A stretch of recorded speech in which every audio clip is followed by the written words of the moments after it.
That morning, my son-in-law laid a hand on me and I stayed quiet. By dinner time, I had cooked a feast fit for a king. My daughter smiled and said, "You finally understand your place, Dad." She was right, I did understand. But she stopped smiling the moment she saw who was sitting at the head of the table. If you have ever felt the stinging pain of betrayal from the people you sacrificed everything for, please hit that like button. It helps this old man know he is not alone. And subscribe to the channel so you do not miss the rest of this story, because trust me, you are going to want to see how this dinner ends. Tell me in the comments where you are watching from. The heavy folder of loan documents hit my chest before I could even pour my morning coffee. It slid down my flannel shirt and landed with a thud on the cold marble floor. I did not need to pick it up to know what it was. It was the third time this month Gavin had tried to force this on me. "Sign the papers!" Harry Gavin screamed, his voice cracking with a desperation that only a gambler knows. "We need the equity from the Lake Geneva house by noon or the deal falls through. Do not be a stubborn old fossil, just sign the damn line." I bent down slowly. My knees popped a sound that seemed to echo in the cavernous kitchen of the suburban Chicago mansion I had paid for. I picked up the documents. My hands were rough calloused from 40 years of handling reinforced steel and concrete, but they did not shake. Gavin's hands, however, were trembling.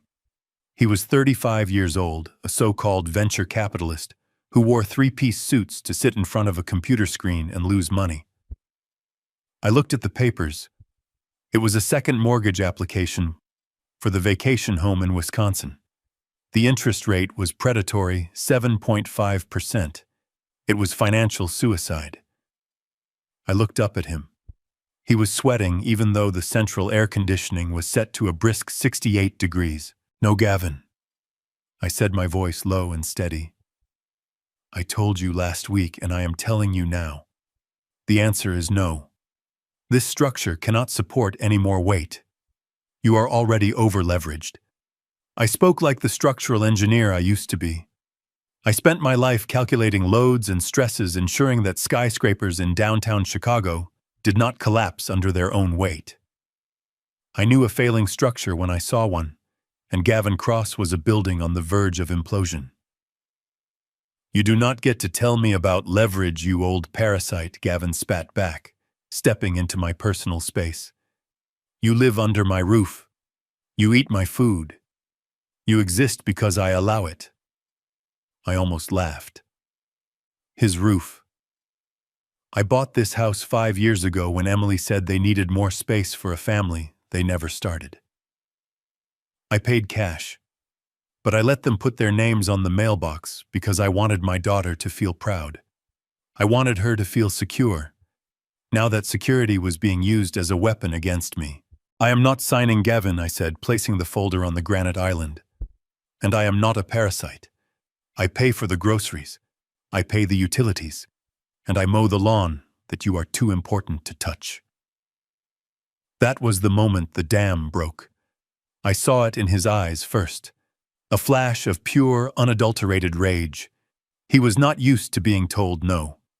He was a man who lived on credit and false promises, and I was the only reality check he had left. His hand moved faster than I expected for a man who had never done a day of physical labor in his life.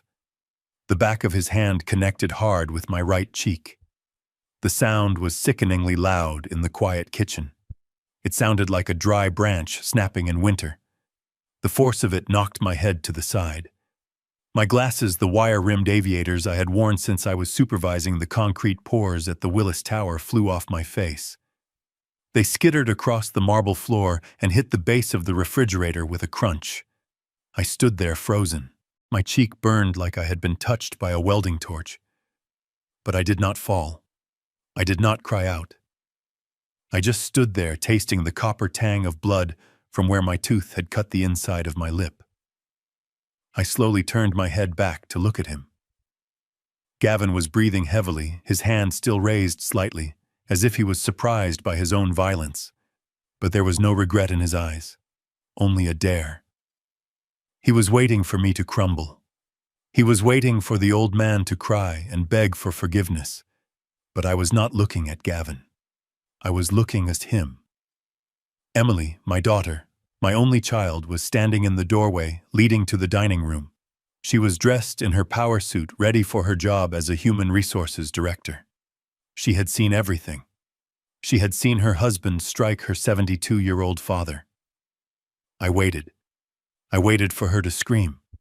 I waited for her to run to me. I waited for her to kick him out. I waited for the little girl I had carried on my shoulders to defend the man who had worked double shifts to pay for her college tuition. Emily took a sip from her travel mug. She did not look at me. She looked at her watch. "Dad," she sighed, and the sound of her exasperation hurt more than the slap ever could. "You really provoked him this time. You know how much stress Gavin is under with the market shifting. Why do you have to be so difficult? Just sign the papers so we can have some peace." My heart, which had been hammering against my ribs, suddenly went still. It was a cold stillness, like the silence after a building demolition is complete and the dust begins to settle. I looked at my daughter. Really looked at her. I realized then that I did not know this woman. This was not the girl who used to cry when she found a wounded bird in the yard. This was a stranger who had chosen her side. She valued the lifestyle Gavin promised her more than the dignity of her own father. She was not a victim. She was an accomplice. I walked slowly over to where my glasses lay. I picked them up. One of the lenses was cracked right down the middle. The frame was bent. These glasses had survived Chicago winter's construction site accidents and 40 years of wear. They were tough, but they had finally broken under the weight of my family's greed. I put them in my shirt pocket. I wiped the trickle of blood from the corner of my mouth with the back of my hand. I looked at Gavin. He was puffing his chest out, empowered by his wife's support. Well, he barked. "Are you going to sign, or do I have to teach you another lesson?" I looked him dead in the eye. I summoned the same authority I used to use when I had to fire a negligent contractor on a job site. But I kept my voice low. Calm. Terrifyingly calm. "You made your point, Gavin," I said. Gavin sneered. "Good. So sign it." "I cannot sign it now," I said, gesturing to my shaking hands. "You rattled me. I need to calm down. I need to think." "You do not have time to think," Gavin shouted. "Tonight," I interrupted him. "Tonight. We will settle this at dinner." Gavin narrowed his eyes, suspicious of my sudden capitulation. "Dinner, yes," I said. "I will cook. I will make a special meal, a celebration. If I'm going to sign away the lake house, I want to do it properly. You bring the papers. Bring your lawyer too, that man Fletcher. I want everything to be legal." Gavin laughed. It was a cruel barking sound. "Look at that, Emily." The old dog finally learned a new trick. Obedience. Emily walked over and kissed Gavin on the cheek, ignoring me completely. "See, babe, I told you he would come around. He just needs a firm hand." A firm hand. That is what she called assault. "Fine," Gavin said, checking his reflection in the microwave door. "Have dinner ready by 7. And try not to burn it this time. Make something expensive. I feel like celebrating."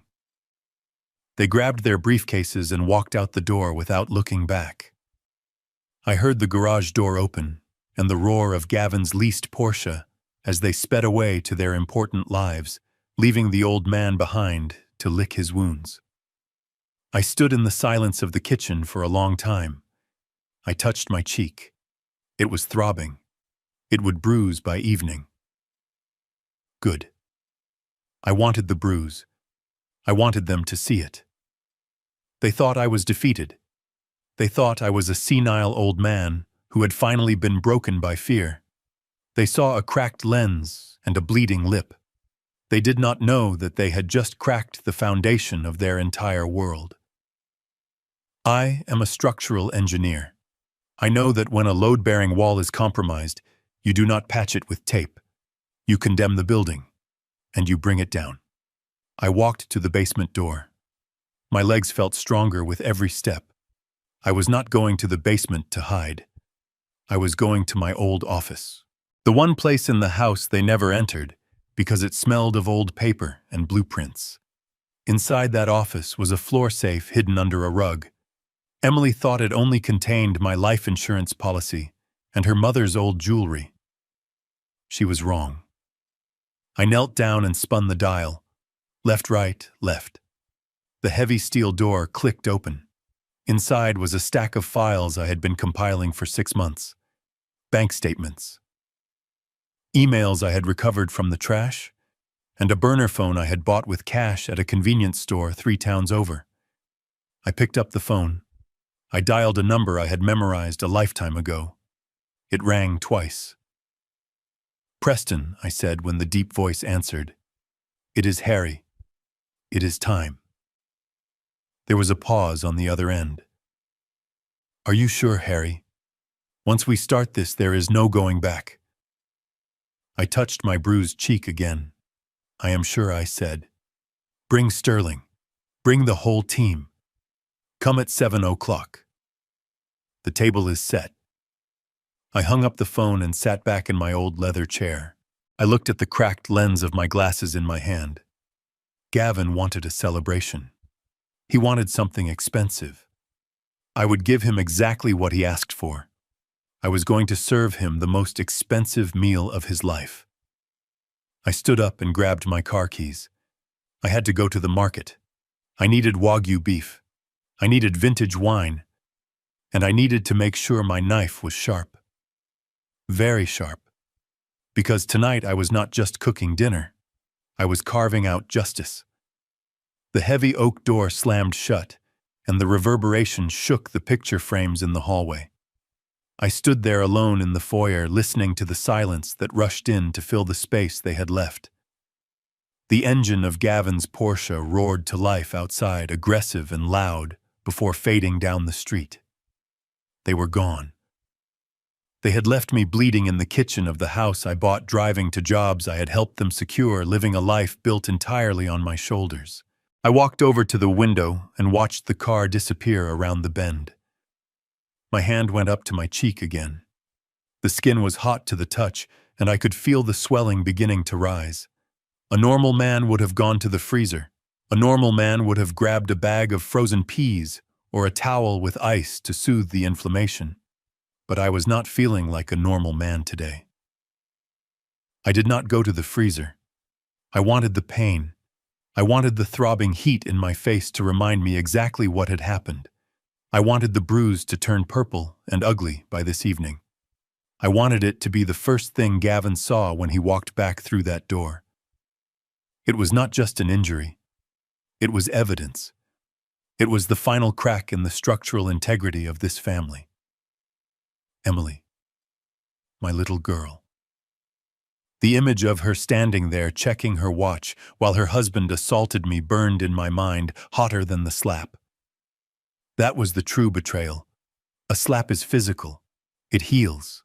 But seeing your own flesh and blood choose convenience over morality, seeing her step over her father to get to her luxury car, that is a fracture that cannot be repaired. She thought she was keeping the peace. She thought she was being a good wife, but she had just become an accessory to a crime. Gavin's parting words echoed in the empty kitchen. "Do not play games, Harry. Fletcher is coming tonight. He will have the notary seal. You just sign and shut up." Fletcher. That crooked lawyer who smelled like stale cigars and cheap cologne. He was the one who helped Gavin set up the shell companies. He was the one who drafted the papers to drain my retirement fund.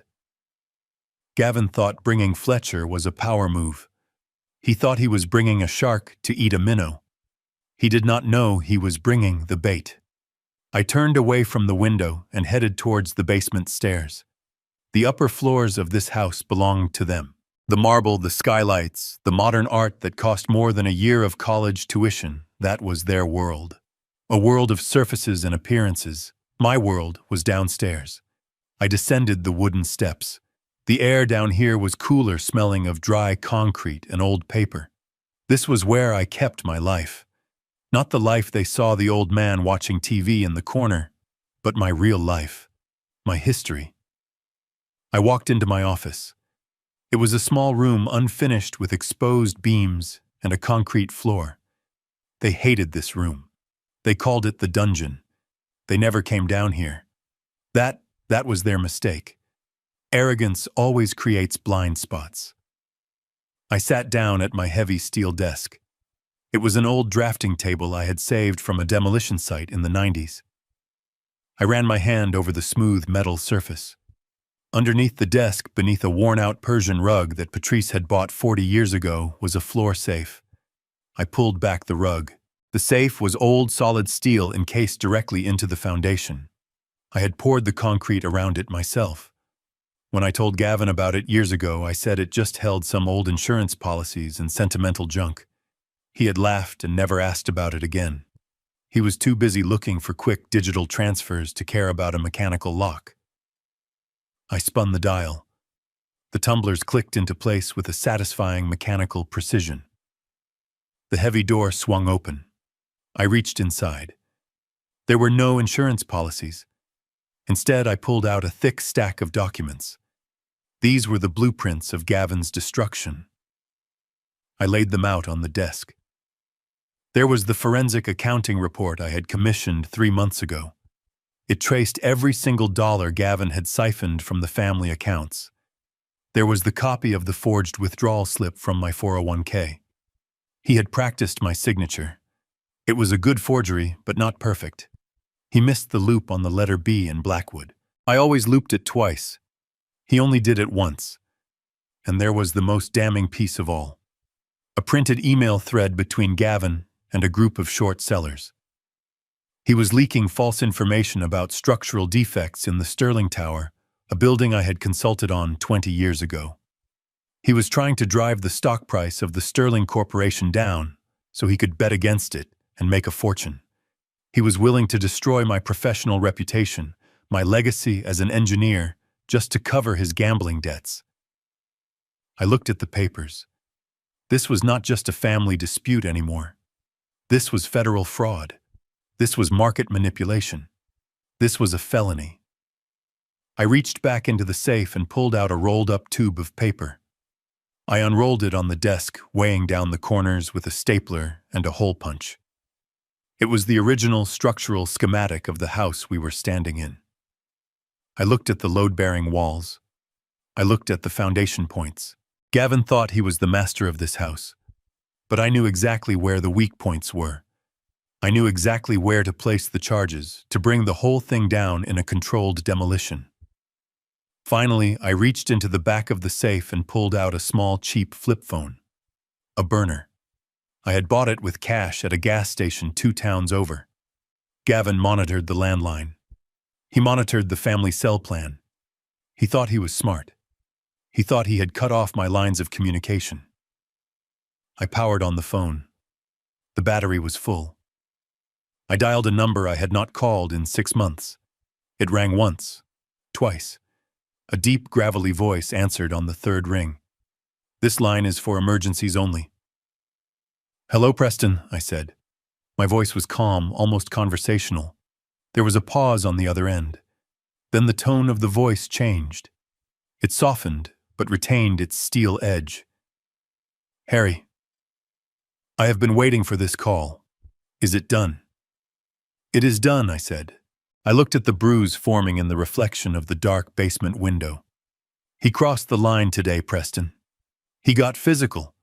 And Emily," she stood by and watched. I heard a sharp intake of breath on the other end of the line. Preston was the United States Attorney for the Northern District of Illinois.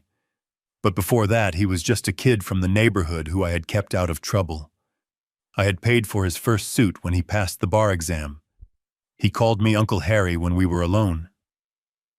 "Are you safe, Harry?" Preston asked. "Do I need to send a squad car now?" "No," I said. "Not now. If you arrest him now, he will claim it is a misunderstanding.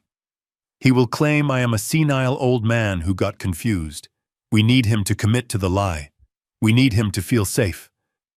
What is the plan? Preston asked. He is coming back tonight at 7, I said. He is bringing Fletcher.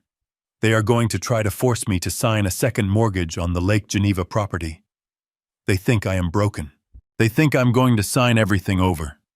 Fletcher is coming. Preston asked, his interest peaking. That slippery eel.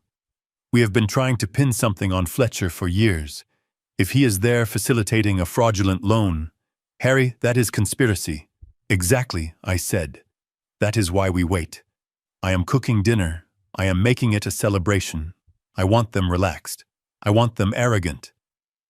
Okay, Preston said. I will have a team in place. No team yet, I corrected him. Just you. I want you to come to dinner. To dinner, Preston sounded confused. Yes. I told him I was inviting a friend, an old chess partner. He thinks you are just some retiree. Wear a dark suit. Look intimidating, but say nothing. I want him to wonder who you are until it is too late. And Harry, I added. Call Sterling. Margaret Sterling, Preston asked. The CEO. Yes.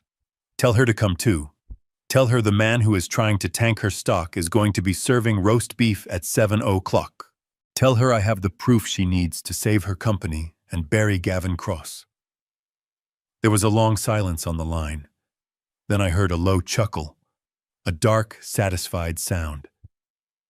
You are going to put Gavin Fletcher, the federal prosecutor, and the CEO of the company he is sabotaging all at the same dinner table, Preston asked.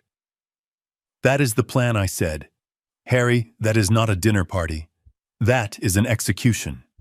It is a controlled demolition, Preston. I corrected him. And the fuse is lit. I will be there, Preston said. 7 o'clock sharp. I hung up the phone and powered it down. I put it back in the safe but left the door unlocked.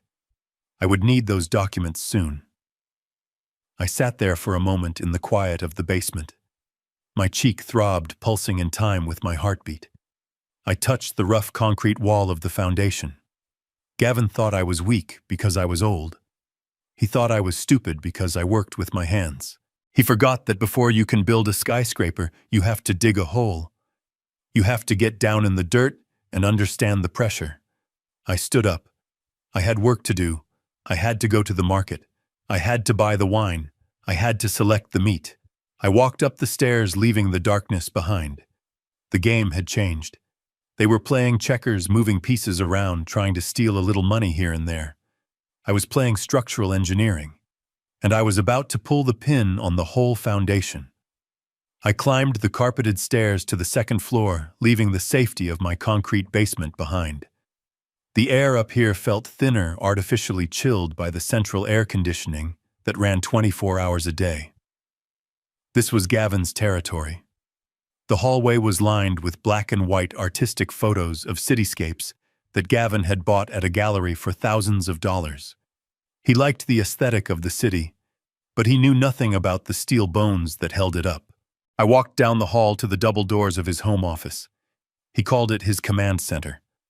It was the largest room in the house with bay windows overlooking the manicured lawn. I mowed every Thursday. I pushed the door open.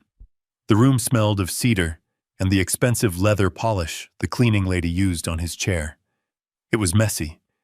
Not the organized chaos of a working engineer, but the careless clutter of a man who expects others to pick up after him. I walked over to his desk. It was a massive slab of imported glass resting on chrome legs. In the center sat his computer, a high-performance machine with 3 monitors curved around the seat like a cockpit. Gavin had always been arrogant about his technology. He mocked my flip phone. He made fun of my old desktop in the basement. He told Emily that I was a digital dinosaur, that I probably did not know how to turn on a monitor. That arrogance was his vulnerability. I tapped the spacebar on his keyboard. The 3 screens flared to life instantly. He had not shut it down. He had not even locked it. He assumed that even if I wandered in here, I would just see lines and numbers and walk away confused. He put the computer to sleep just like he thought he had put me to sleep. I sat in his leather chair. It was too soft. It swallowed you up. I preferred a hard stool that kept your spine straight. I looked at the screens. They were filled with stock tickers changing colors from red to green, rapid-fire chat windows, and open spreadsheets. To the untrained eye, it looked like complex financial wizardry. To me, it looked like a structure with too much load on the top floor.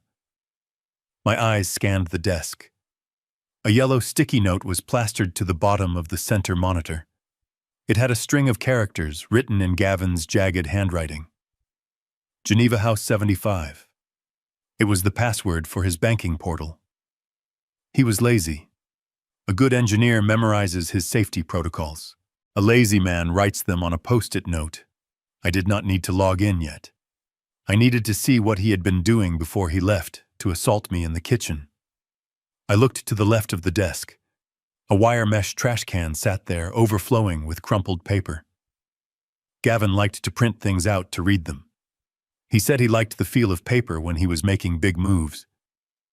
I reached into the bin and pulled out a ball of paper from the top. I smoothed it out on the glass desk, pressing the wrinkles flat with my palm. It was a transaction confirmation from Fidelity Investments. I felt a cold drop in my stomach. That was where my 401k was held. The money I had saved over 45 years of freezing winters and scorching summers on construction sites. The money meant for my final years so I would never be a burden to anyone. I read the document. Withdrawal amount $200,000. Distribution method, wire transfer. Destination account, Cross Ventures, LLC. My eyes moved to the bottom of the page. There was a signature. Harrison Blackwood. It was my name. It looked like my handwriting, but the loop on the H was too wide, and the pressure was too light. I signed my name like I etched it in stone. This signature floated on the paper. He had practiced. He had forged my signature to drain the bulk of my retirement fund just last month. That was why he needed the loan on the lake house today. He had already spent my retirement, and he was still in the hole. I felt a wave of nausea. He had stolen my safety net. He had reached into my pocket and taken the years of labor I had stored there. But I forced the emotion down. I needed to be cold. I needed to be precise. I turned my attention back to the screens. One of the windows was an email draft. It was addressed to a journalist at the Financial Times. The subject line read, Sterling Corporation Structural Defect Whistleblower. I leaned closer, adjusting my position in the chair. The email was drafted, but not sent. It read, I have obtained internal memos from the original construction phase of the Sterling Plaza Tower. These documents confirm that the lead structural engineer, Harrison Blackwood, knowingly approved substandard concrete density for the main load-bearing pylons in the underground garage. He was paid off by suppliers to look the other way. The building is structurally unsound, and a collapse event is statistically probable within the next 5 years. I stopped breathing. The room seemed to tilt on its axis. Sterling Plaza. That was my masterpiece. I spent 4 years of my life on that site. I checked every truck of concrete. I tested every rebar weld personally. That building was safer than the ground it stood on. It was my legacy. It was the proof that I had existed and that I was good at what I did. Gavin was not just stealing my money. He was selling my name. He was murdering my reputation. I looked at the other screen. It showed a trading platform. He had a massive short position open on Sterling Corporation stock. It all clicked into place like a steel beam sliding into a rivet. He was going to send that email. He was going to leak a lie that I was corrupt and incompetent. The news would cause a panic. Sterling stock would crash. And Gavin would make millions betting against the company I helped build. He was going to use my destruction to fund his lifestyle. He was going to burn down my history to warm his hands. I stared at the glowing pixels. A cold fury settled over me. It was not the hot anger of the slap in the kitchen. This was different. This was the cold calculation of an engineer looking at a building that needed to be condemned. He thought I was a clueless old man. He thought I was just a source of funds. He did not realize that by attacking my professional integrity, he had declared a war he was not equipped to fight. I reached into my pocket and pulled out the burner phone. I opened the camera. I took a picture of the forged withdrawal slip. I made sure the lighting was clear so the fake signature was visible. I took a picture of the email draft on the screen. I took a picture of his short position on the trading platform, showing the millions of dollars he stood to gain from my ruin. I took a picture of the sticky note with his password. I recorded everything, every pixel of his betrayal. Then I carefully crumpled the paper back into a ball. I placed it back in the trash can exactly where I found it. I wiped the glass desk where my hand had rested, removing the heat print of my palm. I stood up. My knees did not pop this time. I felt light. I felt dangerous. I looked around the room one last time. This office with its view and its leather and its high-speed connection to the world was a lie. It was built on a foundation of theft and deceit. Gavin wanted to talk about structural failure. He wanted to talk about collapse. I walked to the door. He wants to bring down the foundation of my house, I whispered to the empty room. I am going to show him what a real collapse looks like. And I am going to make sure he is standing in the lobby when the roof comes down. I closed the door softly. I had a dinner to prepare, and now I knew exactly what the main course would be. It would be the truth served cold. The engine of my '98 Ford F-150 rumbled to life with a cough and a shake that rattled my teeth. It was a sound I loved. It was the sound of honest machinery. There were no computers in this engine block to hide flaws or cheat emissions tests. It was just iron, oil, and combustion. It was real. Unlike the plastic and fiberglass world Gavin lived in. I backed out of the garage, the tires crunching over the gravel that spilled onto the pristine driveway. I caught a glimpse of the house in the rearview mirror. It looked like a fortress, a monument to new money and bad taste. I had poured the foundation for it myself, ensuring it would stand for 100 years, never knowing I was building the prison where my wife would die and my dignity would be stripped away piece by piece. I drove toward the city, bypassing the discount grocery store where I usually shopped with my coupons and calculator. Today, I was not hunting for bargains. I was hunting for weapons. I pulled into the parking lot of Whole Foods. My rusted bumper looked out of place next to the Teslas and Range Rovers. I parked crookedly, taking up 2 spaces just because I felt like being a nuisance. I stepped out, smoothing down my flannel shirt. I still wore my work boots. Let them stare. The automatic doors slid open, releasing a blast of refrigerated air that smelled of organic produce and overpriced flowers. I grabbed a cart. One of the ones without a wobbling wheel. I needed precision today. I went straight to the butcher counter. The glass case was illuminated like a jewelry store display.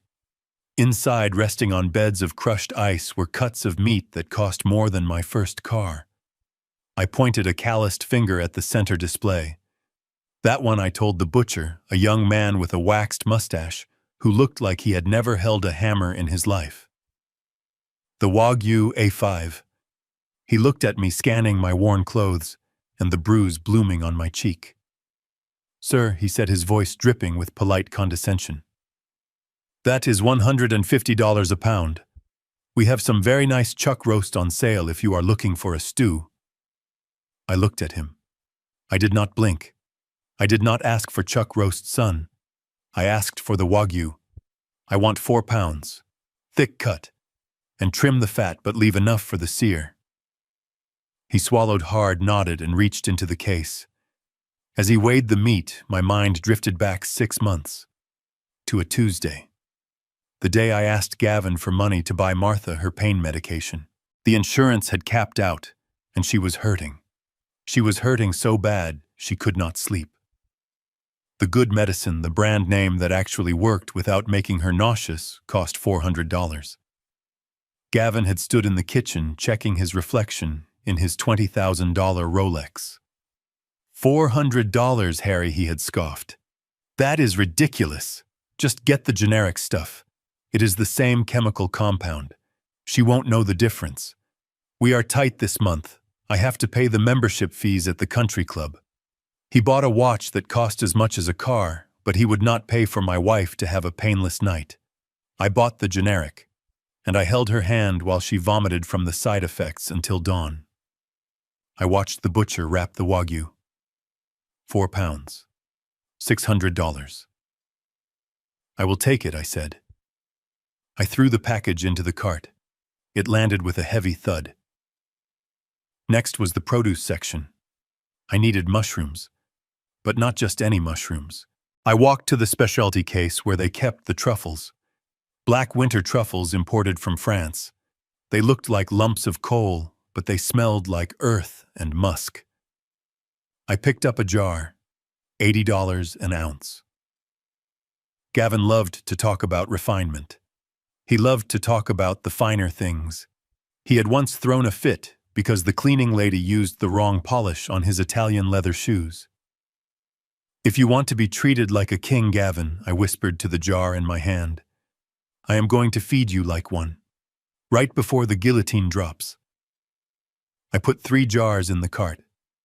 Finally, I headed to the wine cellar at the back of the store. It was temperature-controlled, quiet, and smelled of cork and oak. I walked past the shelves of $20 bottles that Gavin usually drank on weeknights. I went to the locked cabinet. I scanned the labels until I found it. Chateau Margaux, 1995. The year Emily was born. I stared at the bottle through the glass. I remembered that year. I remembered holding her in the delivery room, her tiny hand gripping my finger. I remembered promising her that I would build her a world where she would never be unsafe. I worked double shifts for 20 years to keep that promise. I built the foundation of her life with my own sweat. And this morning, she watched her husband strike me and told me I was annoying him. I waved down the sommelier. He came over with a key ring. "Open it," I said. He unlocked the cabinet and carefully pulled the bottle out. It was covered in a fine layer of dust. "An excellent choice, sir," he said. "A very complex vintage. Are you celebrating a special occasion?" You could say that, I replied, taking the bottle. I am celebrating the end of an era. I placed the wine in the child seat of the cart, careful not to clatter it against the metal. As I turned to head toward the checkout, a voice called out from the cheese counter. "Harry Blackwood, is that you?" I stopped. I knew that voice.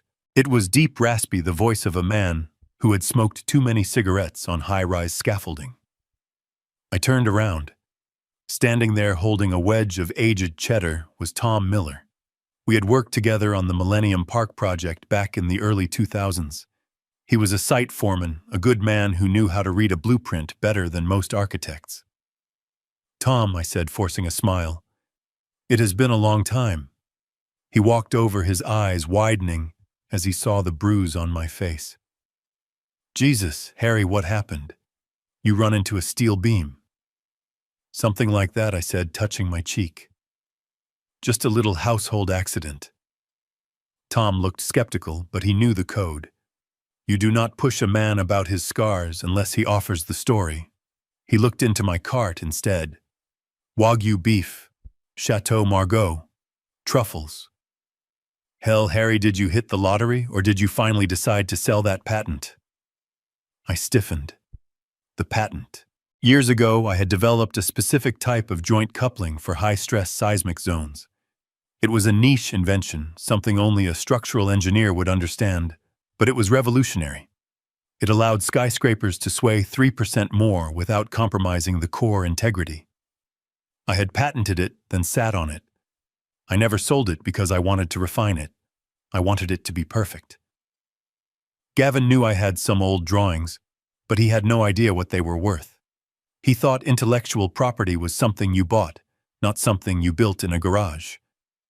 Word on the street is that Sterling Construction is looking for a new seismic solution for their West Coast expansion, Tom said, leaning in. They are saying your coupling is the only thing that passes the new codes. That patent must be worth a fortune now, Harry. Millions. I looked at the wine bottle. 1995. The year I became a father. The year I started building a legacy I thought I would leave to my family. I am not selling it, Tom, I said quietly. Tom looked confused. You are holding on to it. Why? You are retired. Cash out. Go to Hawaii. I am not holding on to it either, I said. A strange calm washed over me. Then what are you doing with it? I am giving it away, I said. Tom's jaw dropped. Giving it away. To who? I looked him in the eye. To the only people who still understand the value of a solid foundation, I said. You will hear about it on the news tomorrow, Tom. Tonight, I am having a dinner party, and I am serving justice. I patted him on the shoulder and pushed my cart toward the registers. I unloaded the groceries onto the belt. The total came to $1,432. I pulled out my old leather wallet. Inside was a credit card I had not used in 5 years. It was not linked to the joint account Gavin monitored. It was linked to a separate account, one funded by consulting fees I had done quietly over the years, fees I had hidden in the safe. The cashier ran the card. It was approved. I walked out into the parking lot, the plastic bags cutting into my fingers. The sun was beginning to dip lower in the sky, casting long shadows across the asphalt. I loaded the precious cargo into the passenger seat of the truck, strapping the wine in with the seatbelt as if it were a passenger. I climbed into the driver's seat and started the engine. The truck vibrated alive and ready. I had the meat. I had the wine. I had the evidence in the safe. And I had the guest list. Gavin wanted a feast. He wanted a show. I put the truck in gear and pulled out of the lot. I was going home to cook. And when I was done, there would not be any leftovers. The kitchen island was no longer a place for family breakfasts. It was a workbench. I laid out the ingredients with the same precision I used to lay out blueprints for a suspension bridge. The Wagyu beef sat on a wooden board marbling white against the deep red room temperature, ready for the heat. The truffles were in a small glass bowl, dark and earthy. The bottle of Chateau Margaux stood open, breathing the air around it, smelling of oak and history. I sharpened my chef's knife. The sound of steel against the whetstone was rhythmic. Shk, shk, shk. It was the same sound as a shovel hitting gravel. It was the sound of work. I tested the edge against a piece of paper. It sliced through without a sound. Perfect. I started chopping the shallots for the reduction. My hands moved automatically. I did not look at the blade. I looked at the clock on the microwave. 6:15. They would be here soon. I placed a cast iron skillet on the burner and cranked the flame to high. You do not cook Wagyu on low heat. You need violence. You need a thermal shock to sear the outside while keeping the inside meltingly tender. It is like tempering steel. If you are too gentle, it fails. I dropped a knob of butter into the pan. It hissed and foamed, turning nut brown in seconds. I laid the steaks down. The sound was aggressive, a loud sear that filled the kitchen with white smoke and the smell of expensive fat rendering. I was flipping the meat when I heard the front door open. It was too early. Gavin said 7. The footsteps were light, clicking on the marble. High heels. Emily. She walked into the kitchen, stopping dead in her tracks when the wall of aroma hit her. She waved her hand in front of her face, coughing theatrically. Dad, what on earth are you doing? She asked, her voice shrill. I did not turn around. I basted the steaks with the brown butter and thyme. I am cooking dinner, Emily, I said calmly, like Gavin asked. She walked closer, her heels clicking a staccato rhythm. She peered over my shoulder at the pan. Her eyes widened when she saw the meat. She looked at the bottle of wine on the counter. She looked at the jar of truffles. This is Wagyu beef, she stammered. And that wine. Dad. That is $1,000 bottle. I plated the steaks to rest. I know what it is, Emily, I said, wiping my hands on a towel.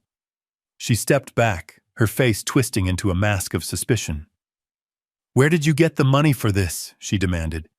You are on a fixed income. You complain about the price of gas. How did you afford this? She paused, a dark thought crossing her mind. Did you take Gavin's wallet? She accused. Did you go into his office and take his credit card? Dad, if you stole from him after what happened this morning, he is going to call the police. You know he will. I looked at my daughter. She was wearing a designer suit I knew cost more than my first truck. She was holding a bag that cost more than the roof repairs I did last year. And she was accusing me of theft. I did not steal anything, Emily, I said quietly. This is my money. My savings. Savings. She laughed a harsh disbelief sound. What savings? You spent everything on this house. I had a little put away, I lied, smooth as concrete, for a rainy day or a special occasion. She looked at the feast spread out on the counter. The suspicion in her eyes slowly morphed into something else, something pitying, something triumphant. Why, she asked. Why spend it all now? I poured a small amount of the wine into a glass to taste it. It was perfect. Because this is it, Emily, I said, looking her in the eye. This is the last of it. It is a farewell dinner. Her face softened. The tension left her shoulders. She interpreted my words exactly as I intended. She thought I was giving up. She thought I was spending my last few dollars before checking into a state-run nursing home or moving into a studio apartment in a bad neighborhood. She thought I was bowing out. Oh, Dad, she said, and her voice took on that sickly, sweet tone she used when she wanted something. You finally get it. You finally understand that this arrangement, it just was not working. It is better this way. For everyone. For everyone, I repeated. Yes, she said, reaching out to touch my arm, but pulling back when she saw the grease on my sleeve. Gavin needs his space. We need our privacy. And you need somewhere quieter. Somewhere you do not have to worry about maintenance or bills. It is the right decision, Dad. I am proud of you for being sensible. Proud of me. She was proud that I was making myself homeless to accommodate her husband's ego. She looked at the steaks again, licking her lips. Well, she said, brightening up, since it is a celebration, maybe I will go change into something nicer. It smells amazing, Dad. Really? You outdid yourself. She turned and trotted out of the kitchen, practically skipping. She was happy. She was relieved. Her problem was solving itself. The old man was leaving, and he was making dinner on his way out. I watched her go. I felt a coldness in my chest that had nothing to do with the temperature. It was the feeling of the last tie being severed. I turned back to the stove. I had a sauce to finish. I deglazed the pan with a splash of the Margot, scraping up the browned bits of meat. I added the chopped truffles and a splash of heavy cream. I whisked it until it was dark and glossy. It was 6:55. The rumble of the Porsche engine announced their arrival. It was followed by the slam of a car door and the sound of men laughing. The front door opened. Something smells expensive, Gavin's voice boomed through the hall. He walked into the kitchen, loosening his tie. He looked flushed, excited. Beside him was a man I recognized instantly. Fletcher. He was shorter than Gavin Rounder, with a suit that was too shiny and a smile that looked like it was painted on with oil. He carried a leather briefcase that looked like it cost more than he was worth. Well, well, well, Gavin said, walking over to the island. Look at this spread. Wagyu, Margot, Fletcher. Look at this. I told you the old man could cook. Fletcher sniffed the air. Very impressive, Mr. Blackwood, he said, his voice oily. I did not know you had it in you. I wiped the knife clean and set it down. I have a lot of surprises left in me, Mr. Fletcher, I said. Gavin laughed, slapping Fletcher on the back. See? He is docile now. He knows who the alpha is. Gavin looked at me, pointing to the bruise on my face. It had darkened to a deep purple, angry and swollen. That looks nasty, Harry, he said with zero sympathy. You should put some makeup on it before we eat. Takes away from the appetite. I touched the bruise. No, I said. I will wear it. It reminds me of why we are here. Gavin shrugged. Suit yourself. Just do not bleed on the tablecloth. He turned to Fletcher.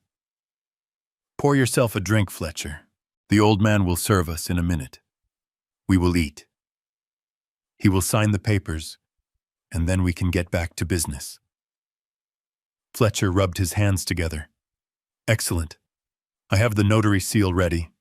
It will take 2 minutes. They walked past me into the dining room, treating me like part of the furniture, like the help.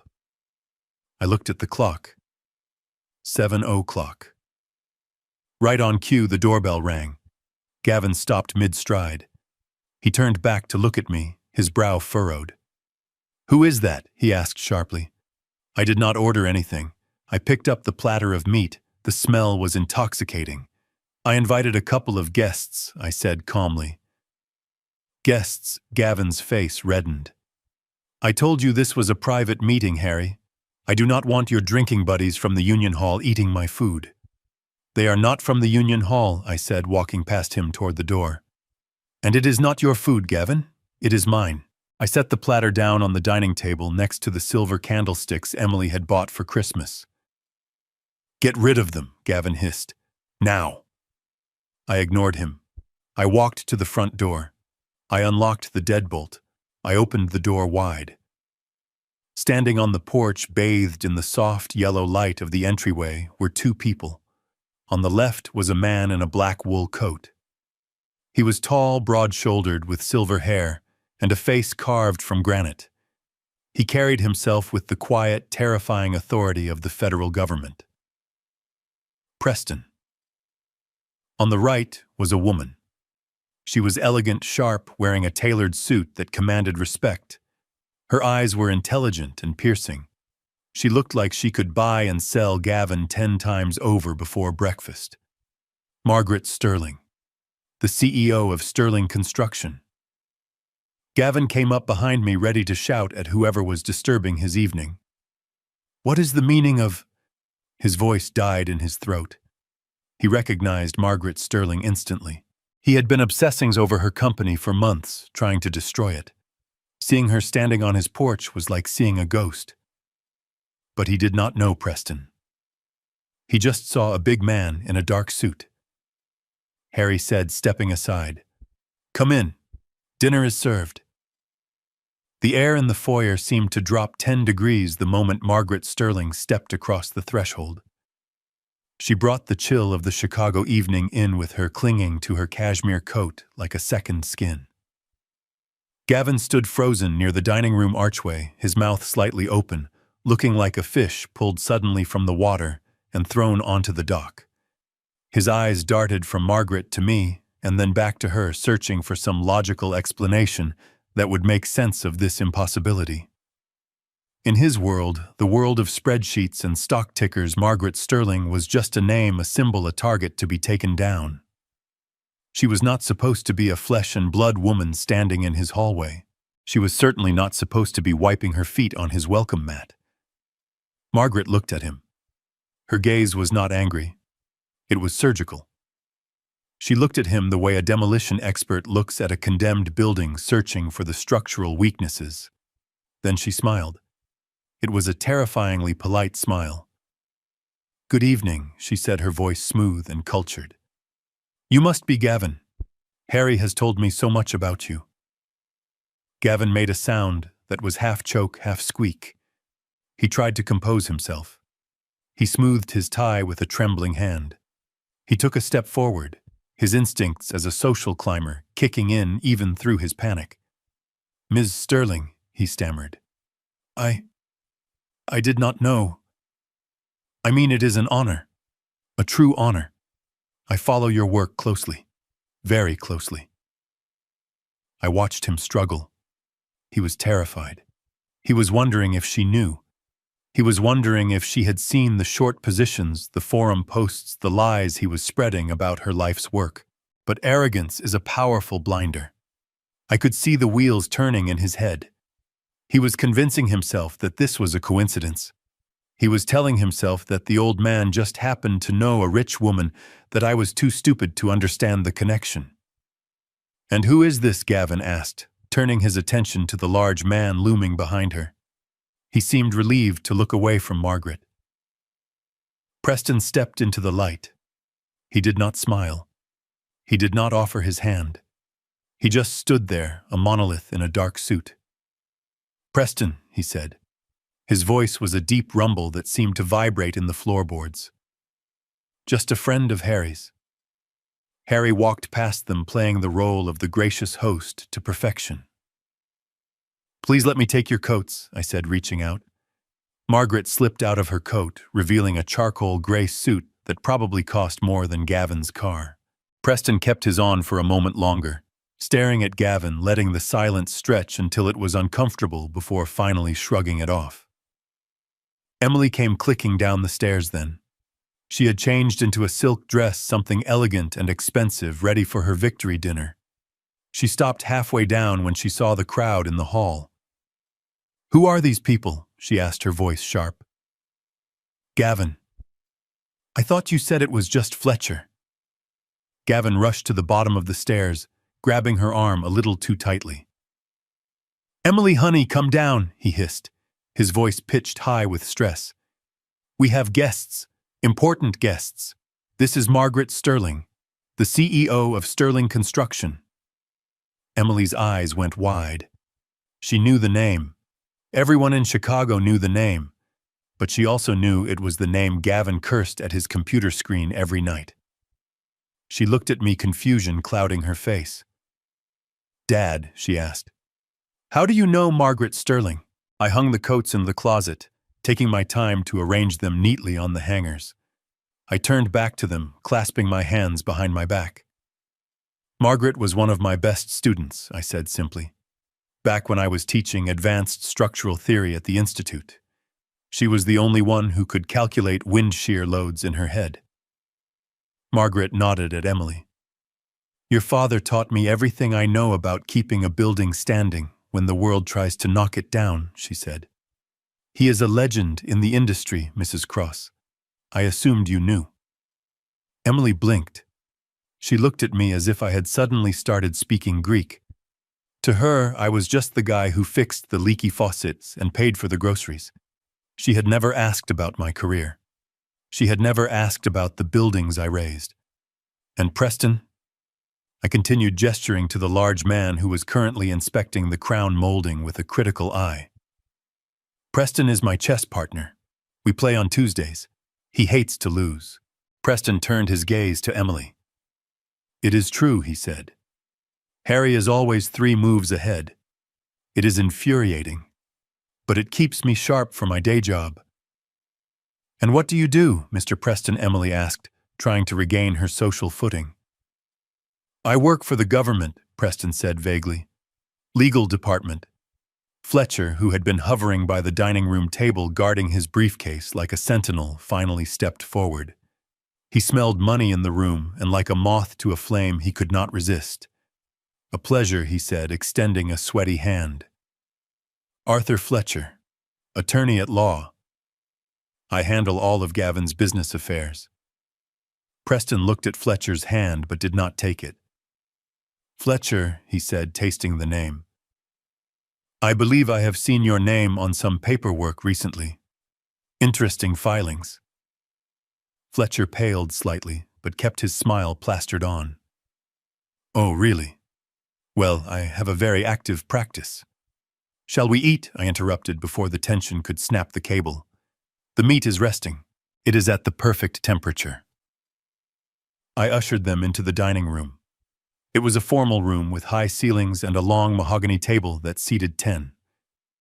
I had set 5 places. Gavin hung back, pulling Emily close to him.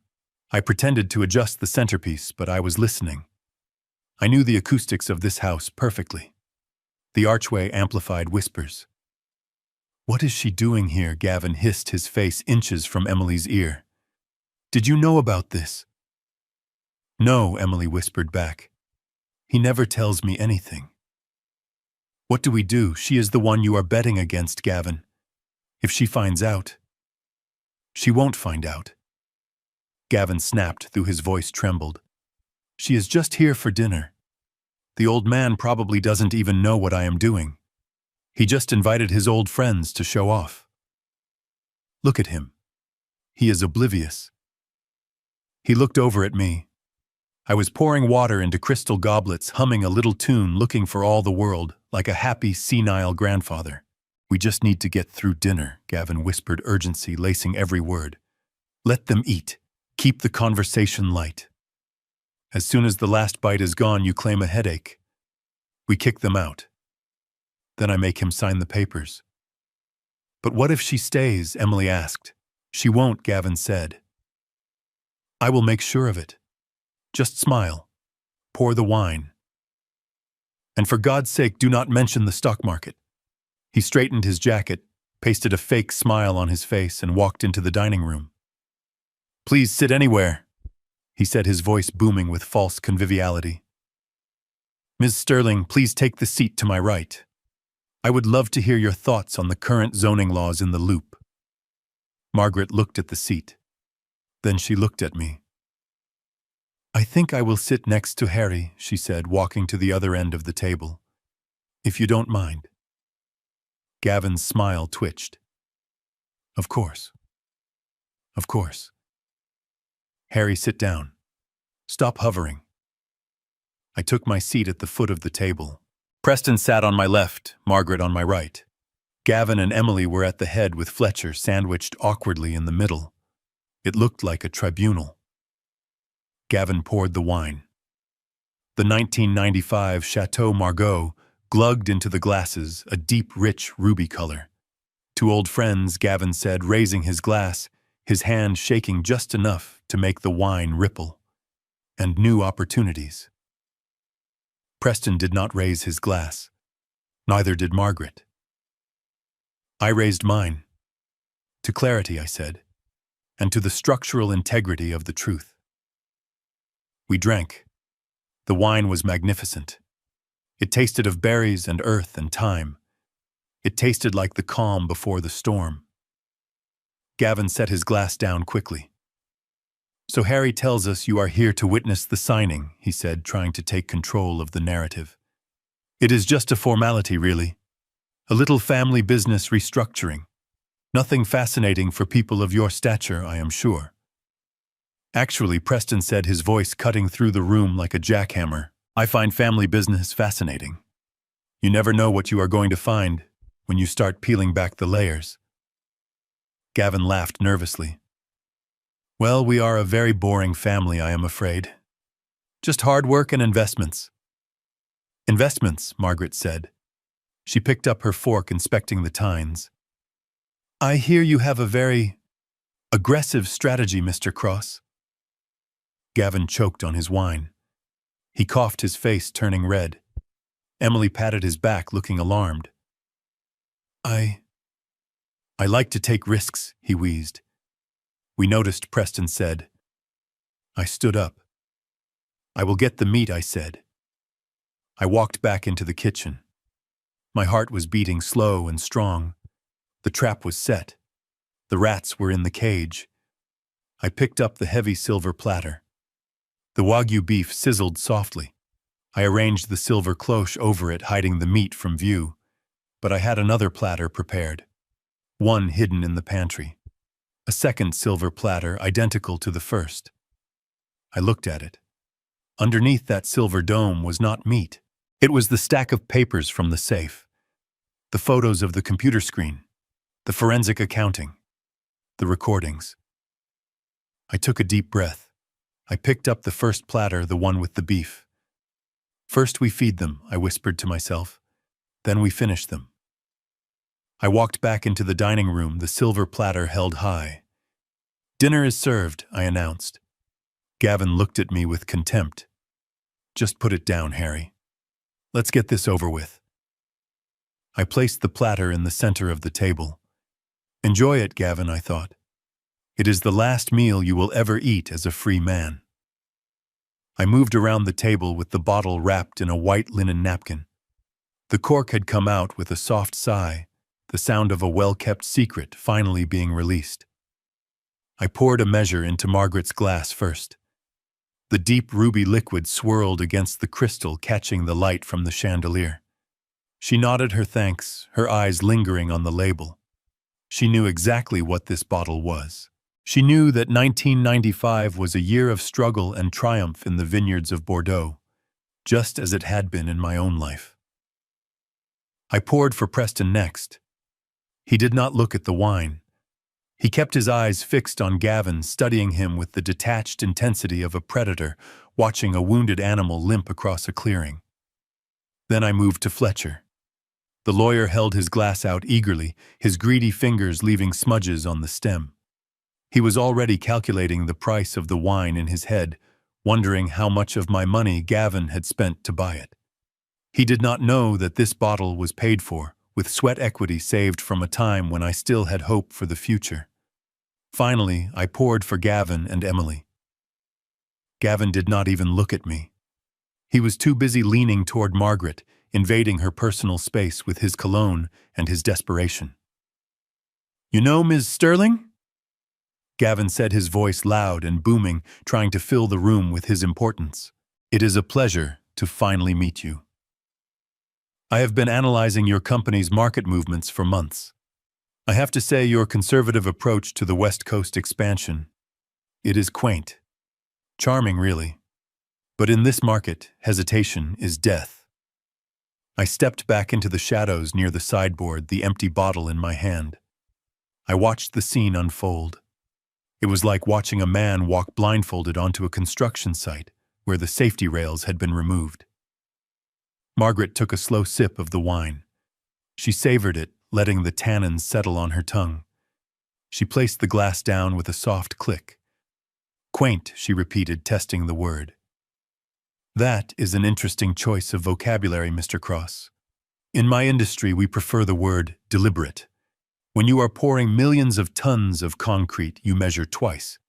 You pour once. Mistakes are not just lines on a spreadsheet. They are lives." Gavin waved his hand dismissively, a gesture that encompassed the entire room and everything in it.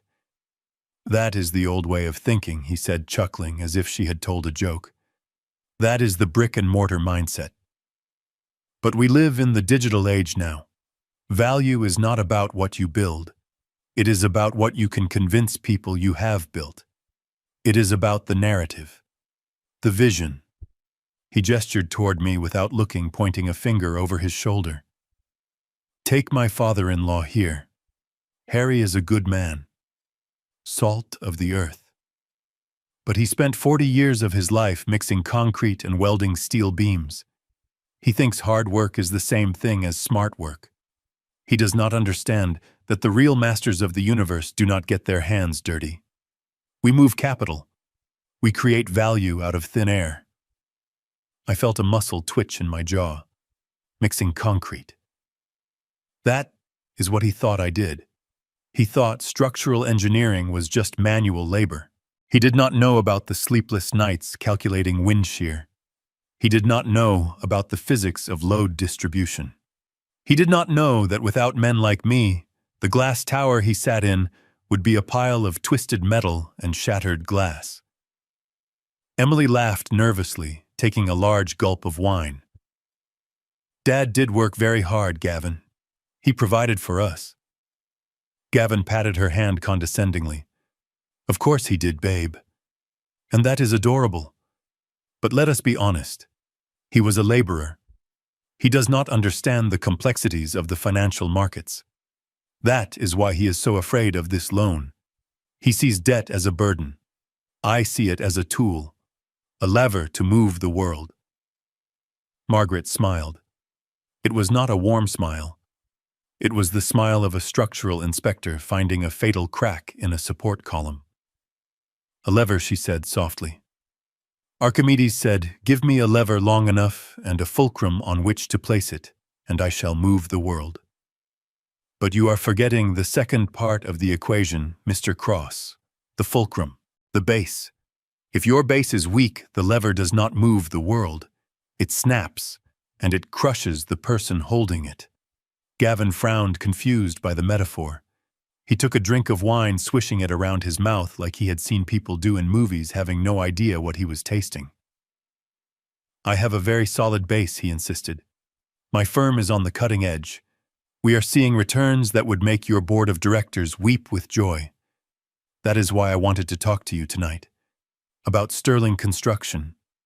I think your stock is undervalued, vulnerable." I tightened my grip on the neck of the bottle. He was doing it. He was sitting at my table, eating my food, and threatening the woman whose company he was trying to destroy. The audacity was breathtaking. Margaret leaned forward, her eyes locked onto his. "Vulnerable," she said.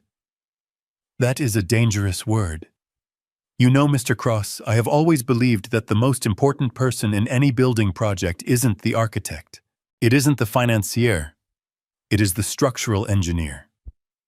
The one who ensures that when the wind blows and the earth shakes, the building stands." She paused, letting the silence stretch. "Your office is in the Sterling Plaza Tower, isn't it?" she asked. Gavin nodded, puffing out his chest. 42nd floor, corner office, best view in the city. "It is a magnificent building," Margaret agreed. "It won 3 international awards for safety and innovation." "Do you know why?" Gavin shrugged. "Good architects. Expensive materials." "No," Margaret said. "Because of the seismic joint coupling system used in the foundation. It was a revolutionary design. It allows the building to absorb energy rather than resist it. It was designed by a genius, a man who understood that true strength comes from flexibility, not rigidity." She looked past Gavin, her eyes meeting mine in the shadows. "Do you know who designed that system, Mr. Cross?" she asked. "Do you know the name of the man who keeps your 42nd floor from crashing into the basement every time the wind hits 50 miles an hour?" Gavin laughed again. "I have no idea. Probably some German guy. Or a Japanese firm. Who cares? It is just plumbing and wires in the walls.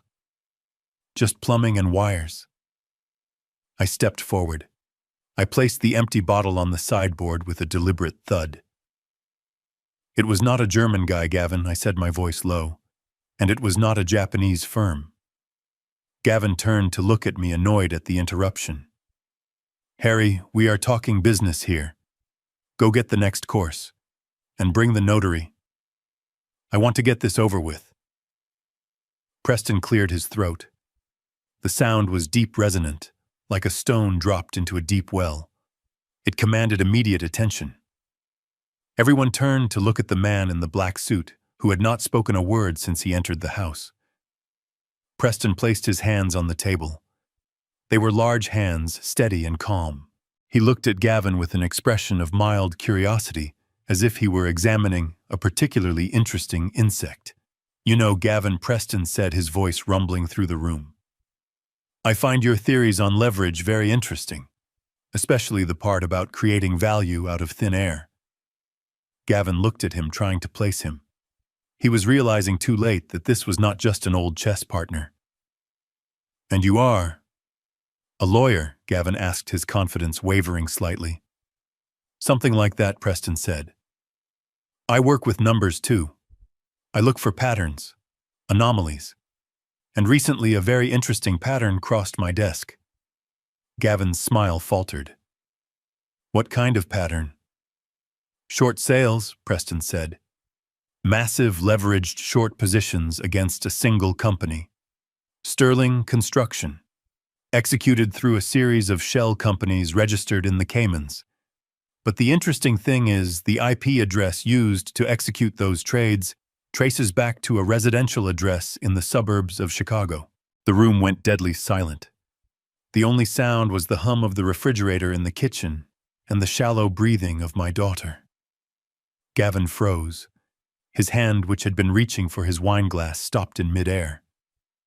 I do not know what you are talking about, he stammered. I am a venture capitalist. I have a diverse portfolio. Preston leaned in closer. I am sure you do, Preston said. But the Securities and Exchange Commission has a different name for it. They call it market manipulation and insider trading based on fabricated information. Gavin turned pale. His eyes darted to Fletcher, seeking help. Fletcher was staring at his plate, sweating, looking like he wanted to dissolve into the floorboards. I heard you have been having some trouble with the SEC lately, Gavin Preston continued relentlessly. I heard they are preparing a subpoena. In fact, I heard the warrant was signed this morning. Gavin's hand shook. His fingers spasmed. The heavy crystal fork he was holding slipped from his grip. It hit the fine china plate with a loud, sharp clatter that sounded like a gunshot in the quiet room. It bounced off the rim and fell onto the table, spinning noisily before coming to a rest, pointing straight at his heart. Gavin stared at the fork. He could not seem to make his hand work to pick it up. He looked up at Preston, and for the first time I saw real fear in his eyes. "Who are you?" he whispered. I stepped out of the shadows. I walked to the table. I picked up the silver cloche that was covering the center platter. The metal was cool in my hands. "He is the man who is going to introduce you to your new reality, Gavin," I said. I lifted the silver dome. Underneath, sitting on the velvet-lined tray, was not the Wagyu beef. It was a stack of papers, a thick stapled report with the Department of Justice seal on the cover page, and resting on top of it was a USB drive. "Enjoy your meal," I said. "It is going to be a long night." The silver dome sat on the table like a tombstone, but Gavin refused to read the inscription. He stared at the Department of Justice seal for a fraction of a second, his eyes bulging, and then he squeezed them shut. Denial is a powerful drug. It can make a man ignore the fire burning his own shoes just because he does not want to buy a new pair. He swept his arm across the table in a violent, jerky motion, knocking the crystal wineglass over. The dark red liquid bled across the white tablecloth, staining the linen like an expanding wound. He did not apologize. He did not reach for a napkin. Instead, he reached into his inner jacket pocket and pulled out a thick blue folder. "Enough," Gavin roared, slamming the folder down onto the wet tablecloth. The sound made Emily jump. She looked at her husband with wide, terrified eyes. She had never seen him unravel like this in public. In private, yes, she had seen the temper tantrums when the market closed down or when the Wi-Fi lagged, but never in front of strangers, never in front of Margaret Sterling. "Stop the theatrics," Harry Gavin shouted, spitting a little as he spoke. "I do not care about your little props. I do not care about your fake friends. I have a liquidity deadline at 9 a.m. tomorrow, and you are going to fix it." He ripped the folder open and shoved a document toward me. It was the mortgage agreement. The paper was already damp from the spilled wine, but the signature line was dry and waiting. "Sign it," he commanded, his finger stabbing the paper. "Sign the damn house over so I can get Fletcher to wire the funds. Do it now, and maybe I will let you keep living in the basement. Do not make me call the orderlies to drag you to a home tonight." I looked at the paper. It was a standard lien agreement. It would strip the equity out of the property, leaving nothing but debt. If he defaulted, and I knew he would, the bank would take the house within 6 months. He was asking me to sign my own eviction notice. I did not move. I did not reach for the pen he threw at me. I just looked at him with the calm detachment of a man watching a building collapse from a safe distance. Margaret reached out. Her hand was steady, manicured, and draped in gold bracelets. She picked up the soggy document with 2 fingers as if it were a soiled rag. "May I?" she asked, not waiting for an answer.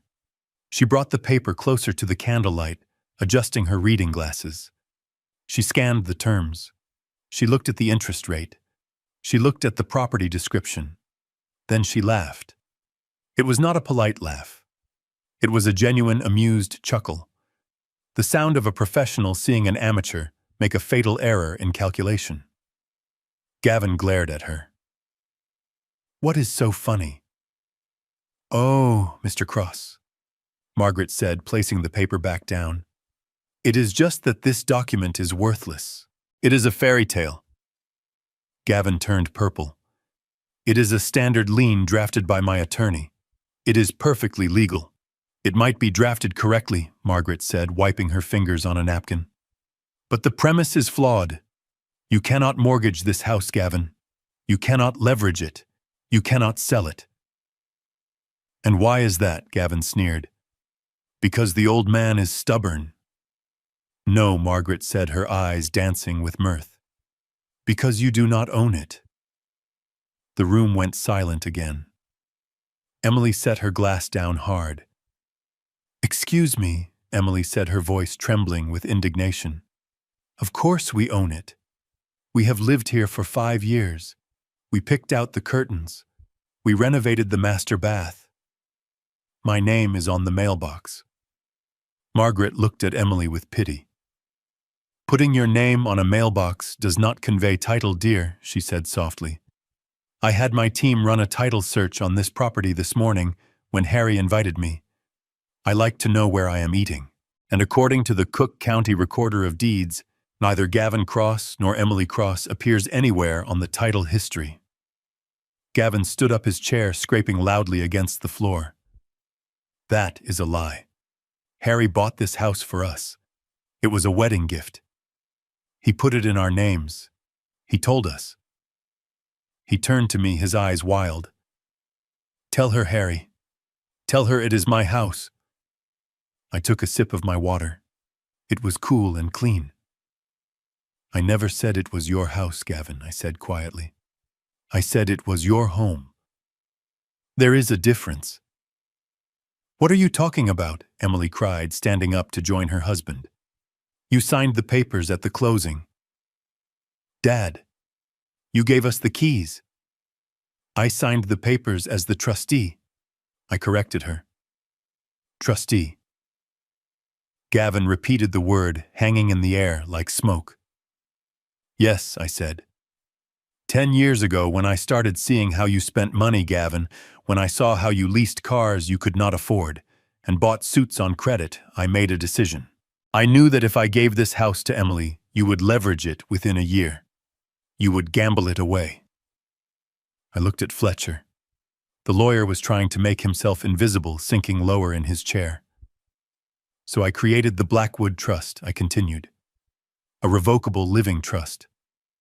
I am the sole grantor and the sole trustee. The house belongs to the trust. Not to me. Not to you." I leaned forward, resting my elbows on the table. "You have been living here as guests," I said. "Guests who do not pay rent. Guests who treat the landlord like a servant. But you own nothing. The equity you are trying to sell to save your skin does not exist for you. It is a ghost."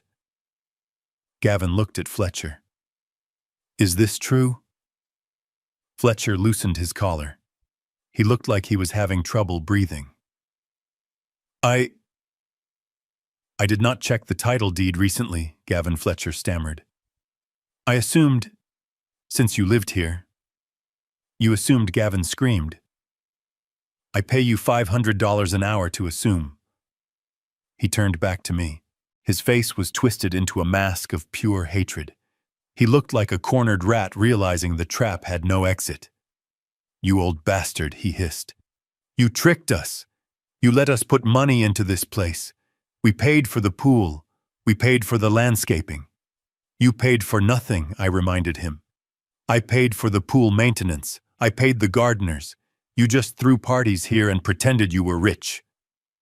Gavin slammed his fists onto the table, making the plates jump. "I do not care about your trust," he shouted. "You can revoke it. You can sign it over. Do it now, Harry. I need that money. I am short on sterling stock, and the margin call is coming at opening bell. If I do not post collateral, they will liquidate me. I will lose everything." He pointed a shaking finger at my face. "You owe me this," he screamed, "for taking care of you, for letting you live here after Mom died. Sign the paper." I looked at him. I looked at the man who had slapped me in the kitchen. I looked at the man who had forged my signature. I looked at the man who wanted to destroy my reputation. He wanted me to save him. He wanted me to pull him out of the rubble of the disaster he had created. I stood up slowly. I picked up the wine-stained mortgage paper. I looked Gavin in the eye. "You want to mortgage my house to pay for your gambling debts?" I asked, my voice steady as a steel beam. "You want me to destroy my security to save your vanity?" "Yes," Gavin breathed, thinking he had won, thinking I was about to cave. "Just sign it." I ripped the paper in half. The sound was loud in the quiet room. Then I ripped it again, and again, until it was just a pile of wet confetti on the table. "Never," I said. Gavin stared at the torn paper. His face went slack. "What did you say?" he whispered. I said never, I repeated, my voice rising. "Not 1 cent, not 1 brick. You dug this hole, Gavin. You can climb out of it, or you can let the dirt bury you, but you are not pulling me down with you." Emily let out a sob. "Dad, please. He will go to jail." I looked at my daughter. She was crying now, but they were tears of fear for herself, not for me. He should have thought of that before he forged my signature. "Emily," I said, "he should have thought of that before he raised his hand to me in my own kitchen." Gavin lunged. He came across the table, reaching for my throat, his eyes blind with panic and rage. "You ruined me," he screamed. "I will kill you." He never made it. Preston moved with a speed that belied his size. He was out of his chair and blocking Gavin's path before Gavin could even clear the centerpiece. "Sit down, son!" Preston rumbled, his hand clamping onto Gavin's shoulder like a vice. "Unless you want to add assault on a federal officer to your list of problems tonight." Gavin froze. He looked at Preston's hand, then at his face. The reality of who was in the room finally crashed down on him. "Federal officer," Gavin whispered. Preston smiled. It was a cold, wolfish smile. "Oh, we haven't even gotten to the dessert yet, Gavin," he said. "Sit down. Harry has 1 more course to serve." Gavin sat heavily in his chair, pushed down by the weight of Preston's hand and the sudden gravity of his situation. He looked like a man who had just survived a car crash only to realize he was still trapped inside the burning wreckage. He rubbed his shoulder where Preston had grabbed him, his eyes darting around the room, searching for an exit that did not exist. I walked to the sideboard. My movements were slow and deliberate. I was not in a hurry anymore. The structural integrity of the evening had held. The load-bearing walls were coming down exactly as I had calculated. I picked up the second silver platter. It was identical to the first one, the one that had hidden the Department of Justice report. This one was lighter, but the contents were far more volatile. I carried it to the table. The silver cloche gleamed under the chandelier, reflecting the distorted faces of the people sitting around the mahogany surface. Emily was weeping softly, her face buried in her hands. Fletcher was wiping sweat from his forehead with a napkin that was already soaked. Margaret was watching me, her eyes sharp and expectant. I placed the platter directly in front of Gavin. It sat on the white tablecloth like a final offering. "I have 1 last course for you, Gavin," I said. Gavin stared at the silver dome. He did not want to touch it. He looked at it as if it were a bomb. In a way it was. "What is this?" He rasped, his voice dry and brittle. "It is dessert," I said. "A special delicacy. I prepared it myself." just for you." "Open it," Preston commanded. His voice was not loud, but it carried the weight of a gavel striking a bench. Gavin reached out. His hand trembled so violently that his fingernails clicked against the silver handle. He gripped it. He took a breath that sounded like a rattle in his chest. He lifted the lid. There was no food underneath. There was no chocolate soufflé or fruit tart. Resting on the velvet lining was a neat stack of color-printed documents and a small black USB drive. Gavin stared at them. He blinked, trying to make sense of what he was seeing. He picked up the top sheet of paper. It was a screen capture. High resolution. It showed a chat log from an encrypted messaging app. The timestamp was from 3 weeks ago. The participants were marked as G. Cross and A. Fletcher. I watched his eyes scan the text. I knew exactly what it said. I had memorized it. Subject: the old man. G. Cross. He is asking questions again. He is becoming a liability. A. Fletcher. We can file for a conservatorship. Claim dementia. If you get 2 doctors to sign off, we can take control of his assets within 48 hours. G. Cross. Do it. I am tired of asking for permission. Let us put him in that state facility off the highway. The cheap one. He won't know the difference once they medicate him. He will just be a drooling vegetable. Gavin dropped the paper. It fluttered to the table, landing face up. Emily looked at it. She read the words. Her sobbing stopped abruptly. She looked at her husband. "You were going to put him in a home," she whispered. "A state facility. You told me you were looking at luxury assisted living communities. You told me he would have a garden view." Gavin did not answer her. He was frantically shuffling through the other papers. The next document was a transaction history from his trading account. It showed the massive naked short positions he had taken against Sterling Construction. It showed the leverage ratios. It showed that he had bet every single dollar he had and millions he did not have on the destruction of Margaret's company. Margaret reached over and plucked the paper from his hands. She read it quickly, her eyes narrowing. "You leveraged yourself 20-1, she said, her voice icy. "You were not just betting against my company, Mr. Cross. You were trying to induce a panic. You were leaking false safety reports to analysts. That is not investing. That is sabotage." Gavin ignored her. He was staring at the last document in the stack. It was the forensic analysis of my 401k withdrawal. The one with the forged signature.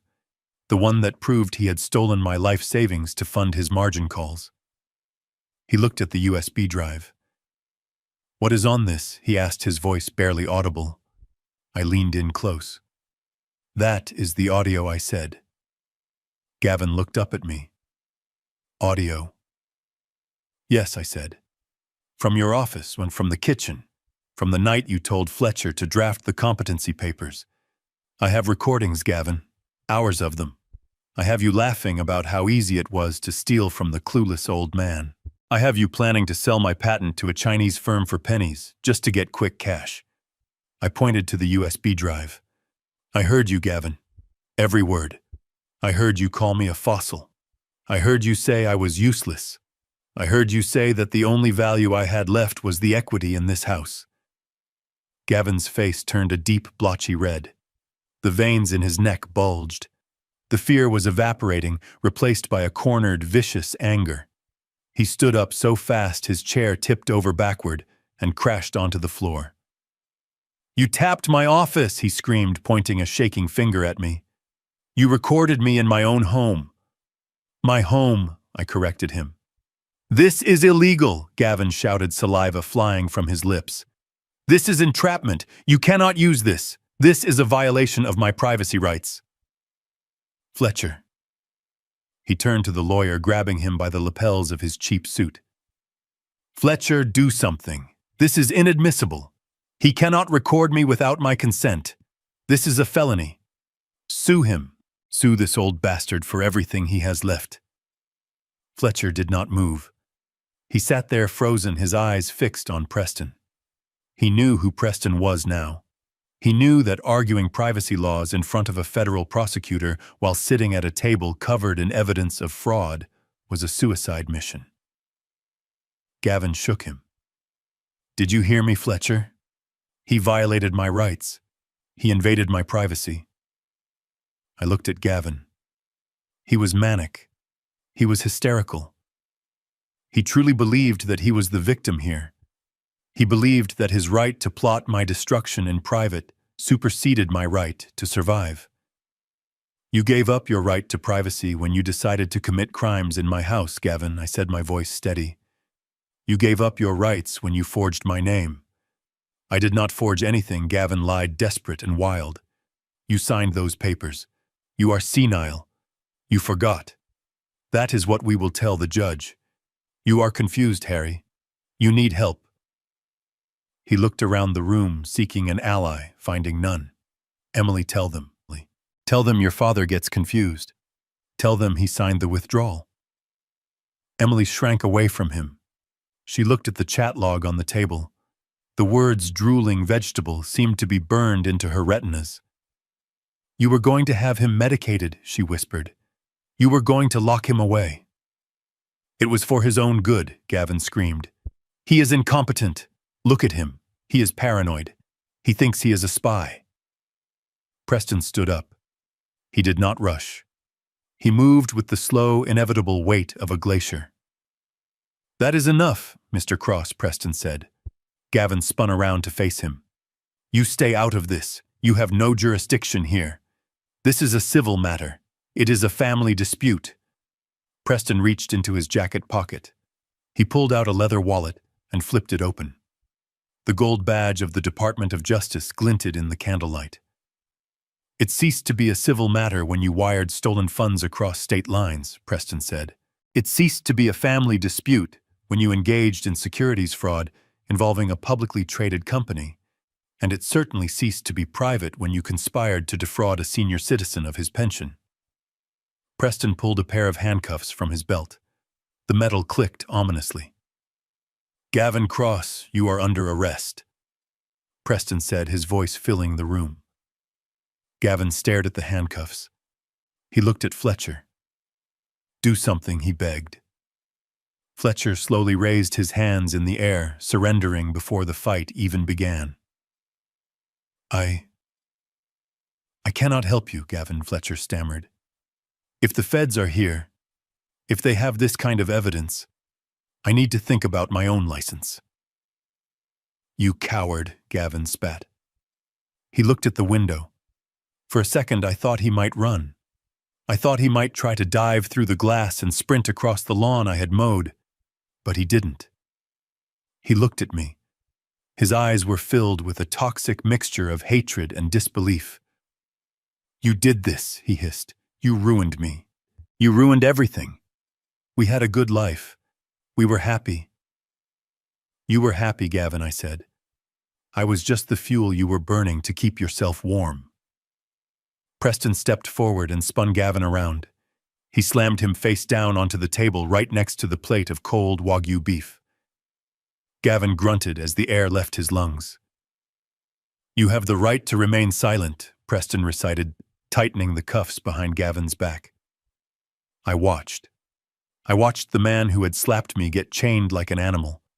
I watched the man who had called me clueless get outsmarted by the very person he underestimated. I picked up the USB drive from the silver platter. "You should have tried the beef, Gavin," I said quietly. It really was quite tender. The room was vibrating with the energy of a collapsing star. Fletcher was the first to break. He was a survivor of the legal sewers. He knew that paper trail was a death sentence. He lunged across the table, his expensive tie dipping into the pool of spilled wine. His hands clawed at the stack of papers, trying to snatch the forensic accounting report and the chat logs. He looked like a desperate man trying to put a fire out with his bare hands. "Put it down." Fletcher Preston's voice was like a thunderclap. Fletcher froze, his hand hovering over the documents. He looked up at Preston. You have no authority here, Fletcher hissed, saliva spraying. This is a private residence. These documents are privileged. Preston reached into his jacket pocket again. He did not pull out a weapon. He pulled out a small leather wallet. He flipped it open and set it on the table next to the silver platter. The gold badge gleamed under the crystal chandelier. It was not just a badge. It was the seal of the United States Department of Justice. Sit down, Fletcher Preston said, his voice dropping an octave. I am the United States Attorney for the Northern District of Illinois, and right now you are about 5 seconds away from adding obstruction of justice and destruction of evidence to your indictment. Fletcher collapsed back into his chair. All the color drained from his face, leaving him looking like wet dough. He looked at the badge, then at Gavin, then at the door. He realized there was no way out. Gavin was staring at the badge. His mouth was opening and closing like a fish on dry land. You are the prosecutor, he whispered. Preston nodded. And the FBI team stationed in the van outside has been recording every word spoken at this table for the last hour, Preston said. We have the warrant, Gavin. We have the wiretap authorization. And thanks to your little performance tonight, we have a confession. Gavin turned to me. His eyes were wide with betrayal. You set me up, he screamed. You wore a wire. I did not need to wear a wire, Gavin, I said calmly. The house is wired. Preston looked at Gavin with a mixture of pity and disgust. You thought Harry was just a senile old man, Preston said. You thought he was sitting in the basement staring at the wall. You did not know he called me 3 months ago. 3 months. Gavin repeated the timeline, not making sense to him. Yes, Preston continued. Harry noticed the irregularities in the sterling stock patterns back in January. He saw the withdrawal attempts on his accounts. Most men would have confronted you immediately. Most men would have shouted. But Harry is an engineer. He knows you do not start demolition until the perimeter is secure. Preston walked around the table. He moved with the heavy inevitability of a bulldozer. He brought us the initial evidence, Preston said. He worked with our forensic accountants. He let you continue your little game, Gavin. He let you dig the hole deeper and deeper, just so we could get the full scope of your operation. We needed to know who else was involved. We needed Fletcher. And tonight, you handed him to us on a silver platter. Literally, I thought, looking at the tray. Gavin looked like he was going to be sick. He realized that for 3 months, while he was mocking me, while he was treating me like a burden, I had been the one holding the leash. I had been the one meeting with federal agents. I had been the one building the case that would end his life as he knew it. This is entrapment, Gavin shouted, his voice cracking. You cannot do this. I have rights. You have the right to remain silent, Preston said, reaching for his radio. And I strongly suggest you use it. Preston spoke into the radio on his shoulder. Move in. Secure the premises. The front door burst open. The sound was deafening. It was not the polite knock of a guest. It was the battering ram of the law. Federal agents. Nobody move. A dozen agents in tactical gear poured into the hallway.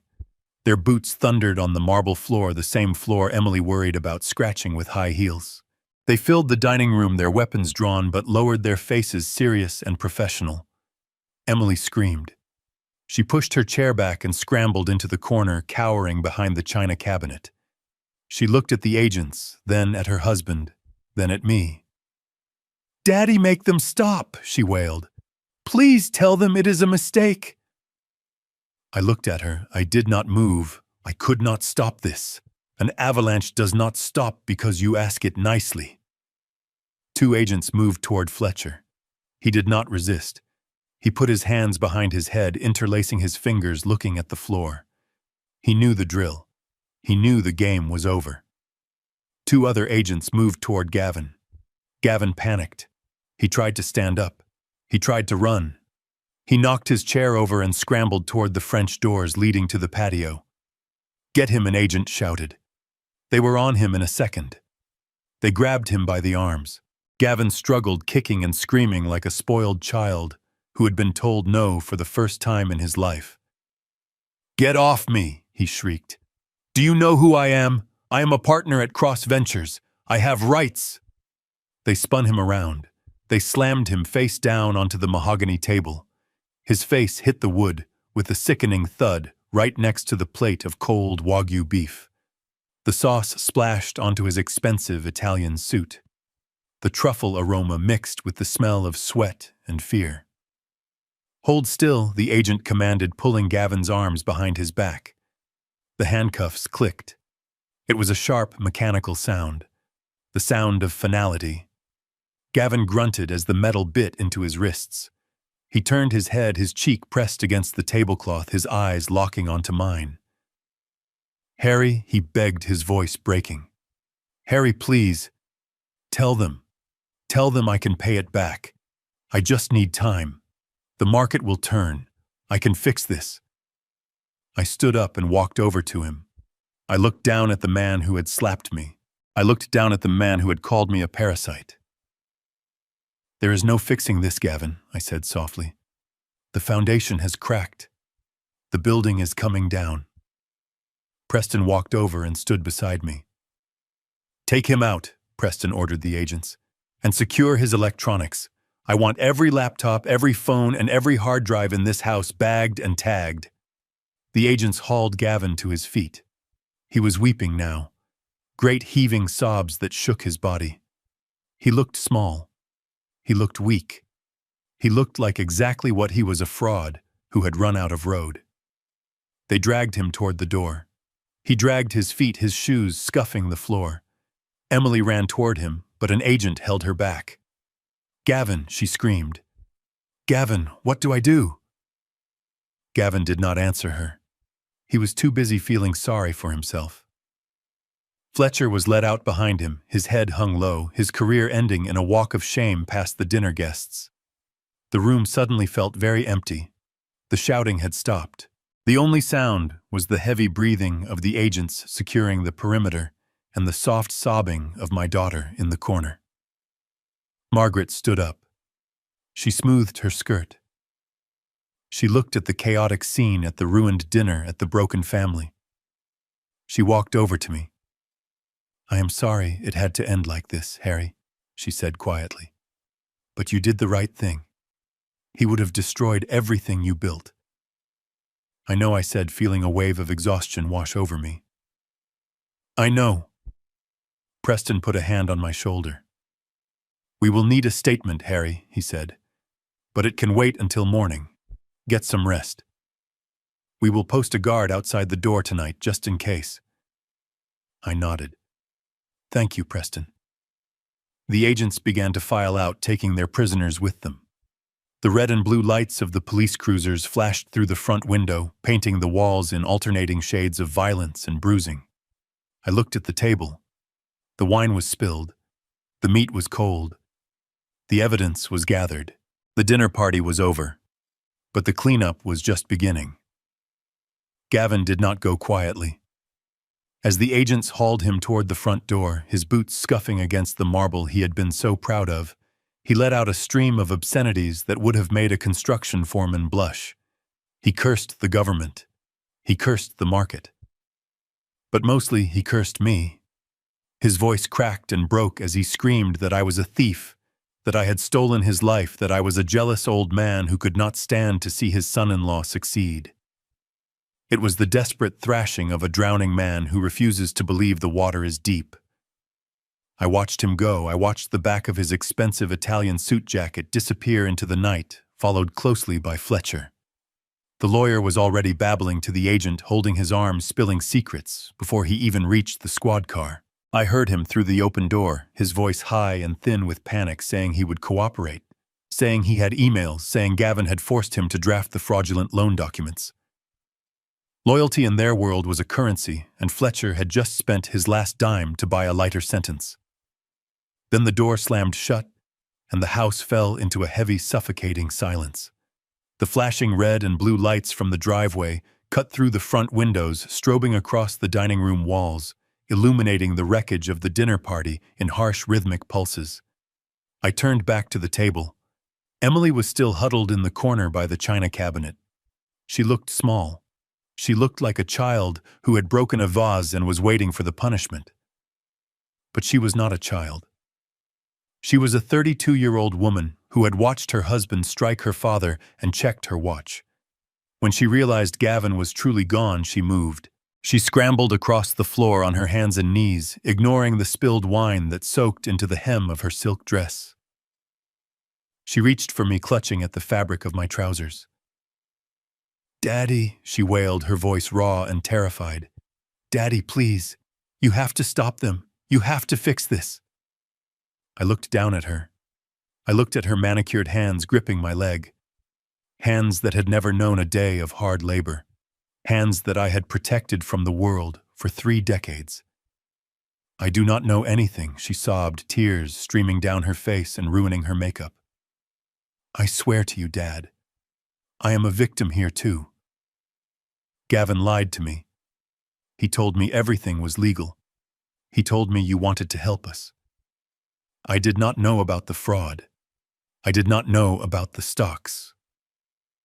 She looked up at me, her eyes pleading, searching my face for the soft indulgence she had found there her entire life. She was looking for the father who always fixed the flat tire, who always paid the credit card bill, who always forgave. But that father was gone. He had been slapped out of existence at 8 o'clock that morning.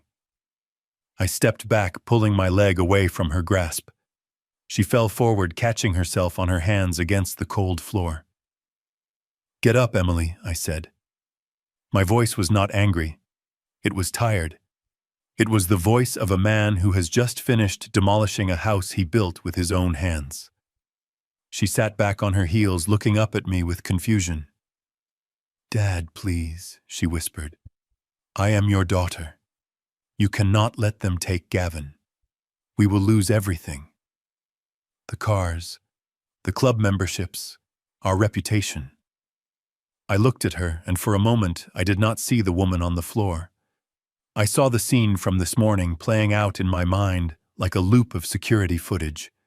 I saw Gavin's hand connect with my face. I saw my glasses skid across the floor.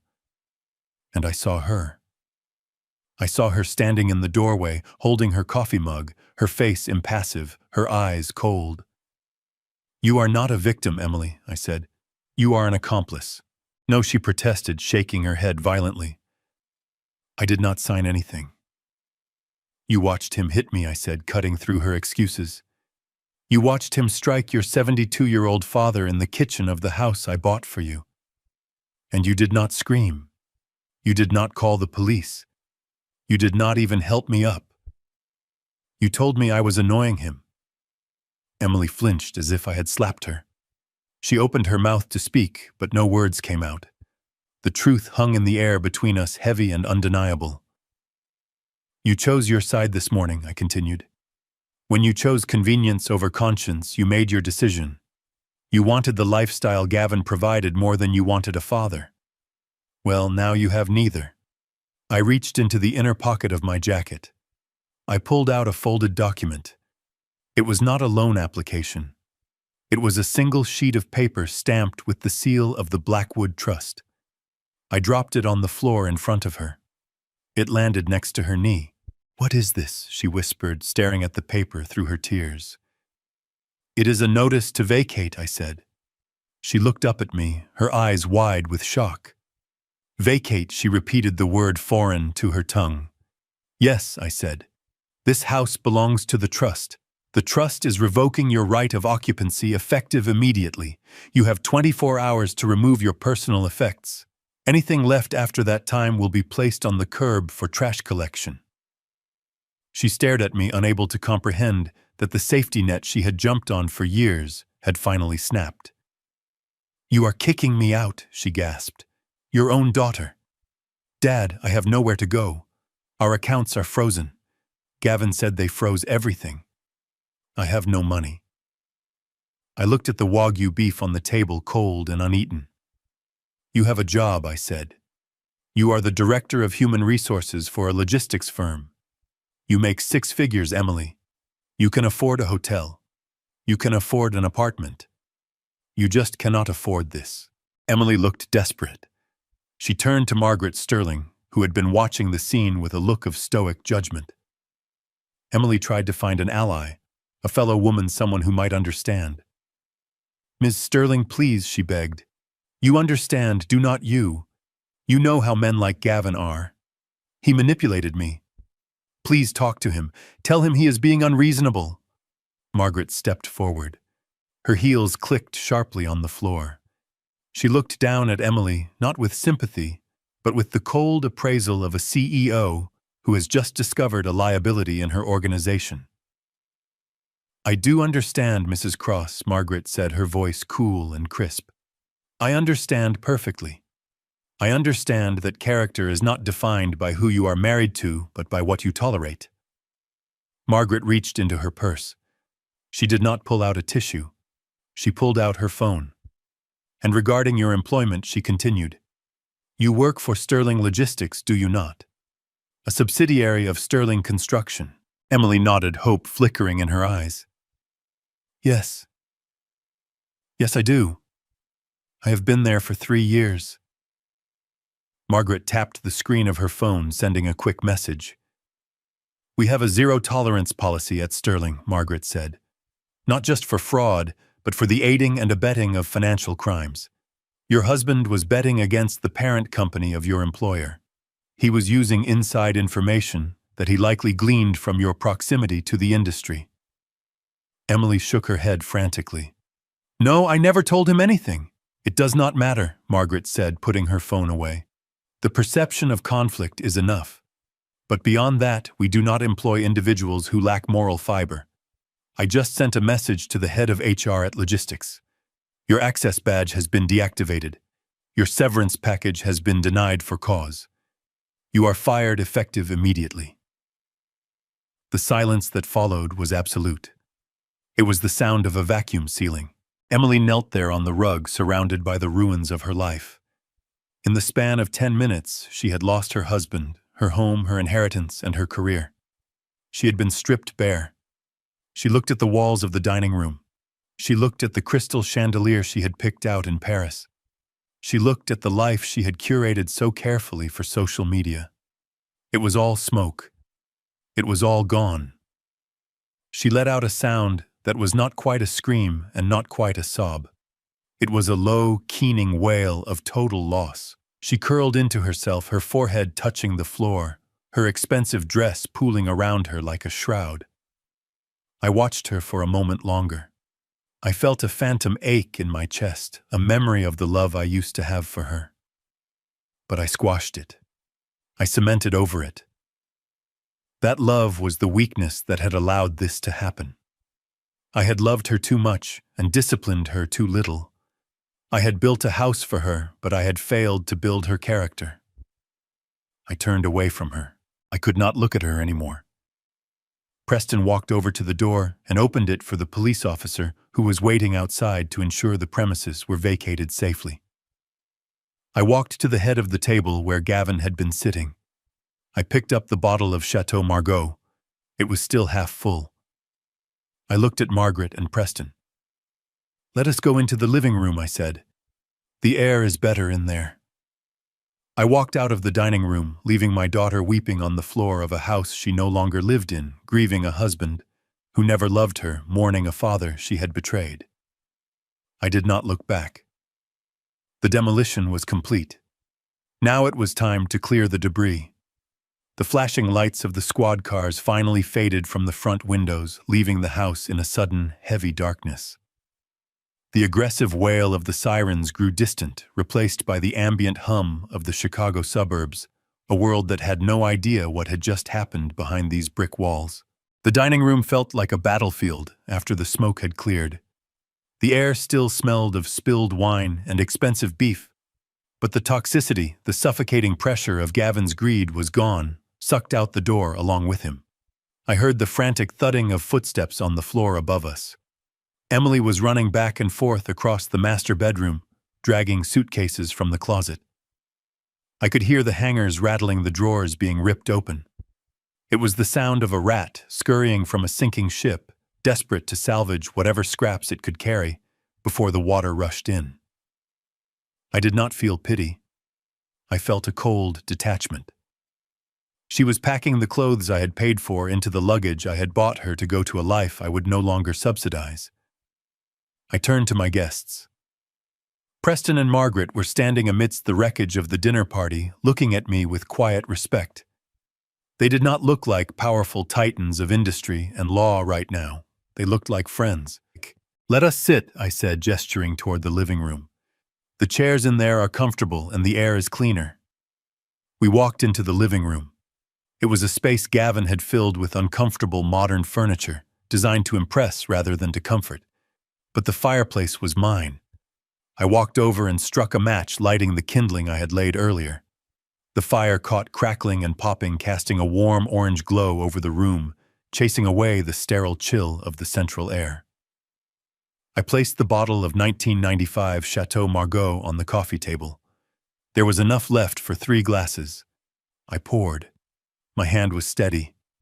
The tremor that had plagued me for months, the result of stress and repressed anger, was gone. Margaret took her glass and settled into one of the armchairs. She looked tired but satisfied. The tension around her eyes had smoothed out. She had just watched a threat to her company be neutralized in real time. Preston loosened his tie, unbuttoning the top button of his shirt. He took a long sip of the wine and sighed. "That is good wine, Harry," he rumbled. "It tastes like victory.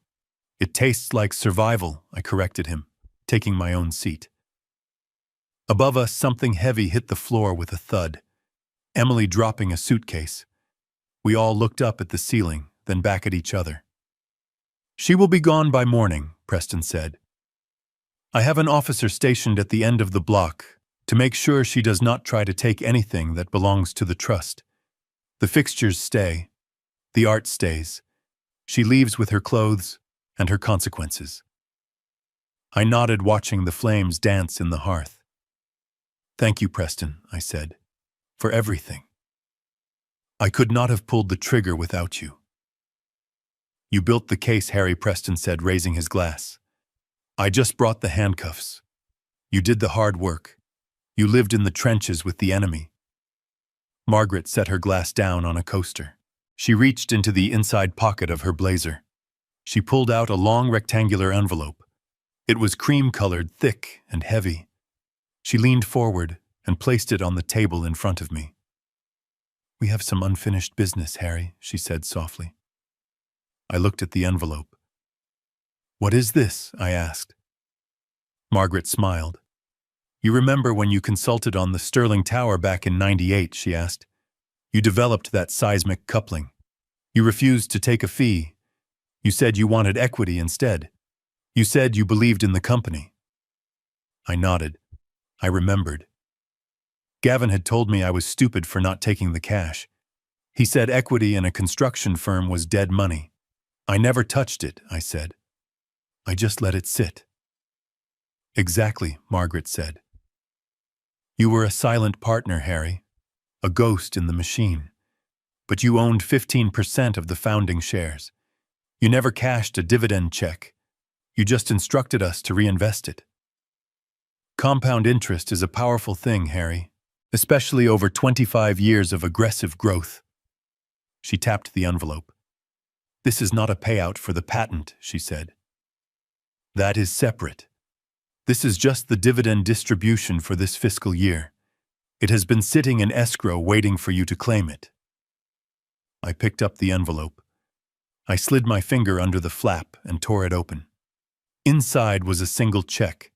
It was printed on watermarked paper, blue and gray. I looked at the numbers. $4,500,000. I blinked. I read it again. It was not a mistake. The zeros stretched out across the line. $4.5 million. This was just for this year, and I still owned the stock. I looked up at Margaret. My throat felt tight. "I could have paid off the house 10 times over," I whispered. I could have bought Gavin's silence. I could have bought peace. Margaret shook her head. You cannot buy peace from a man like Gavin, she said. If you had given him this, he would have burned through it in a month and come back for more. He was a black hole, Harry. You did not need money. You needed a boundary. And tonight you built a wall he cannot climb. I looked at the check again. It was just paper. But it represented freedom. It represented power. I stood up and walked over to the fireplace. On the mantel, sitting in a simple silver frame, was a photo of Martha. She was smiling, her hair windblown, standing on the shore of Lake Geneva, before we bought the house, before everything got complicated. She had died in pain because I was trying to save money. She had died worrying about the heating bill. I touched the cool glass of the frame. I am sorry, Martha, I whispered. I should have done this sooner. I turned back to Preston and Margaret. I held up the check. I do not need this, I said. I have my pension. I have the house. I have enough to buy steaks and good wine when I want them. I do not need $4 million. Preston leaned forward. Then what are you going to do with it, Harry? I looked at the fire. I thought about the slap. I thought about the feeling of helplessness, of being old and disregarded in my own home. I thought about how many other people were out there right now, sitting in kitchens, being bullied by their children, being forced to sign papers they did not understand, being treated like burdens instead of human beings. I am going to build something, I said. A building? Margaret asked, her interest piqued. No, I said. A fortress. I looked at them, my voice gaining strength. I am going to start a foundation. The Martha Blackwood Center. I want to build a facility, not a nursing home, a sanctuary, a place for elderly people who are victims of financial and physical abuse by their families. I gripped the check tightly. I want lawyers there to help them protect their assets. I want doctors who listen to them. I want good food. I want safety. I want a place where no one ever has to be afraid of their own children again. Margaret stood up. Her eyes were shining. We can build that, she said. Sterling Construction will donate the materials. We will do it at cost. Preston stood up too. And I will handle the legal framework, he said. We will make sure it is untouchable. Above us, the front door slammed shut. The sound echoed through the house, final and absolute. Then came the sound of a car engine starting, not the Porsche, just Emily's sedan, and driving away into the night. She was gone. The house was empty of parasites. I sat back down. The silence in the room was not heavy anymore. It was peaceful. It was the silence of a structure that had weathered the storm and was still standing. I picked up my glass of wine. The liquid was dark, almost black in the firelight. I swirled it, watching the legs run down the side of the glass. 1995. A good year. A year of endurance. I raised the glass to my friends. To Martha, I said. And to new foundations. To Martha, they repeated, raising their glasses. I took a sip. The wine was dry, complex, full of tannins and history. It hit the back of my throat with a sharp bite, the astringency of old grapes and oak barrels. But as it settled, as the warmth spread through my chest, the flavor changed. It softened. It became rich and velvety, leaving a taste of dark fruit and victory on my tongue. It was bitter, I thought, closing my eyes. The road to get here was bitter. The betrayal was bitter. The slap was bitter. But this moment, this freedom. I opened my eyes and looked at the fire. The taste of justice is astringent, I said, setting the glass down. But the aftertaste is sweet. Screen fades to black. I learned that love without boundaries is not love. It is just fuel for someone else's greed. For years I built a life for my daughter, but I failed to build her character. Gavin mistook my silence for weakness and my patience for senility. But like any good structure, When the load becomes too heavy, you do not simply patch the cracks. You must either reinforce the foundation or condemn the building. True wealth is not the money in the bank. It is the ability to look in the mirror with dignity. Never set yourself on fire just to keep ungrateful people warm. If watching justice be served tasted as sweet to you as that vintage wine, please hit the like button. It helps this channel grow. Subscribe so you never miss a story of redemption. And tell me in the comments, have you ever had to teach a hard lesson to someone you loved? I want to hear your story.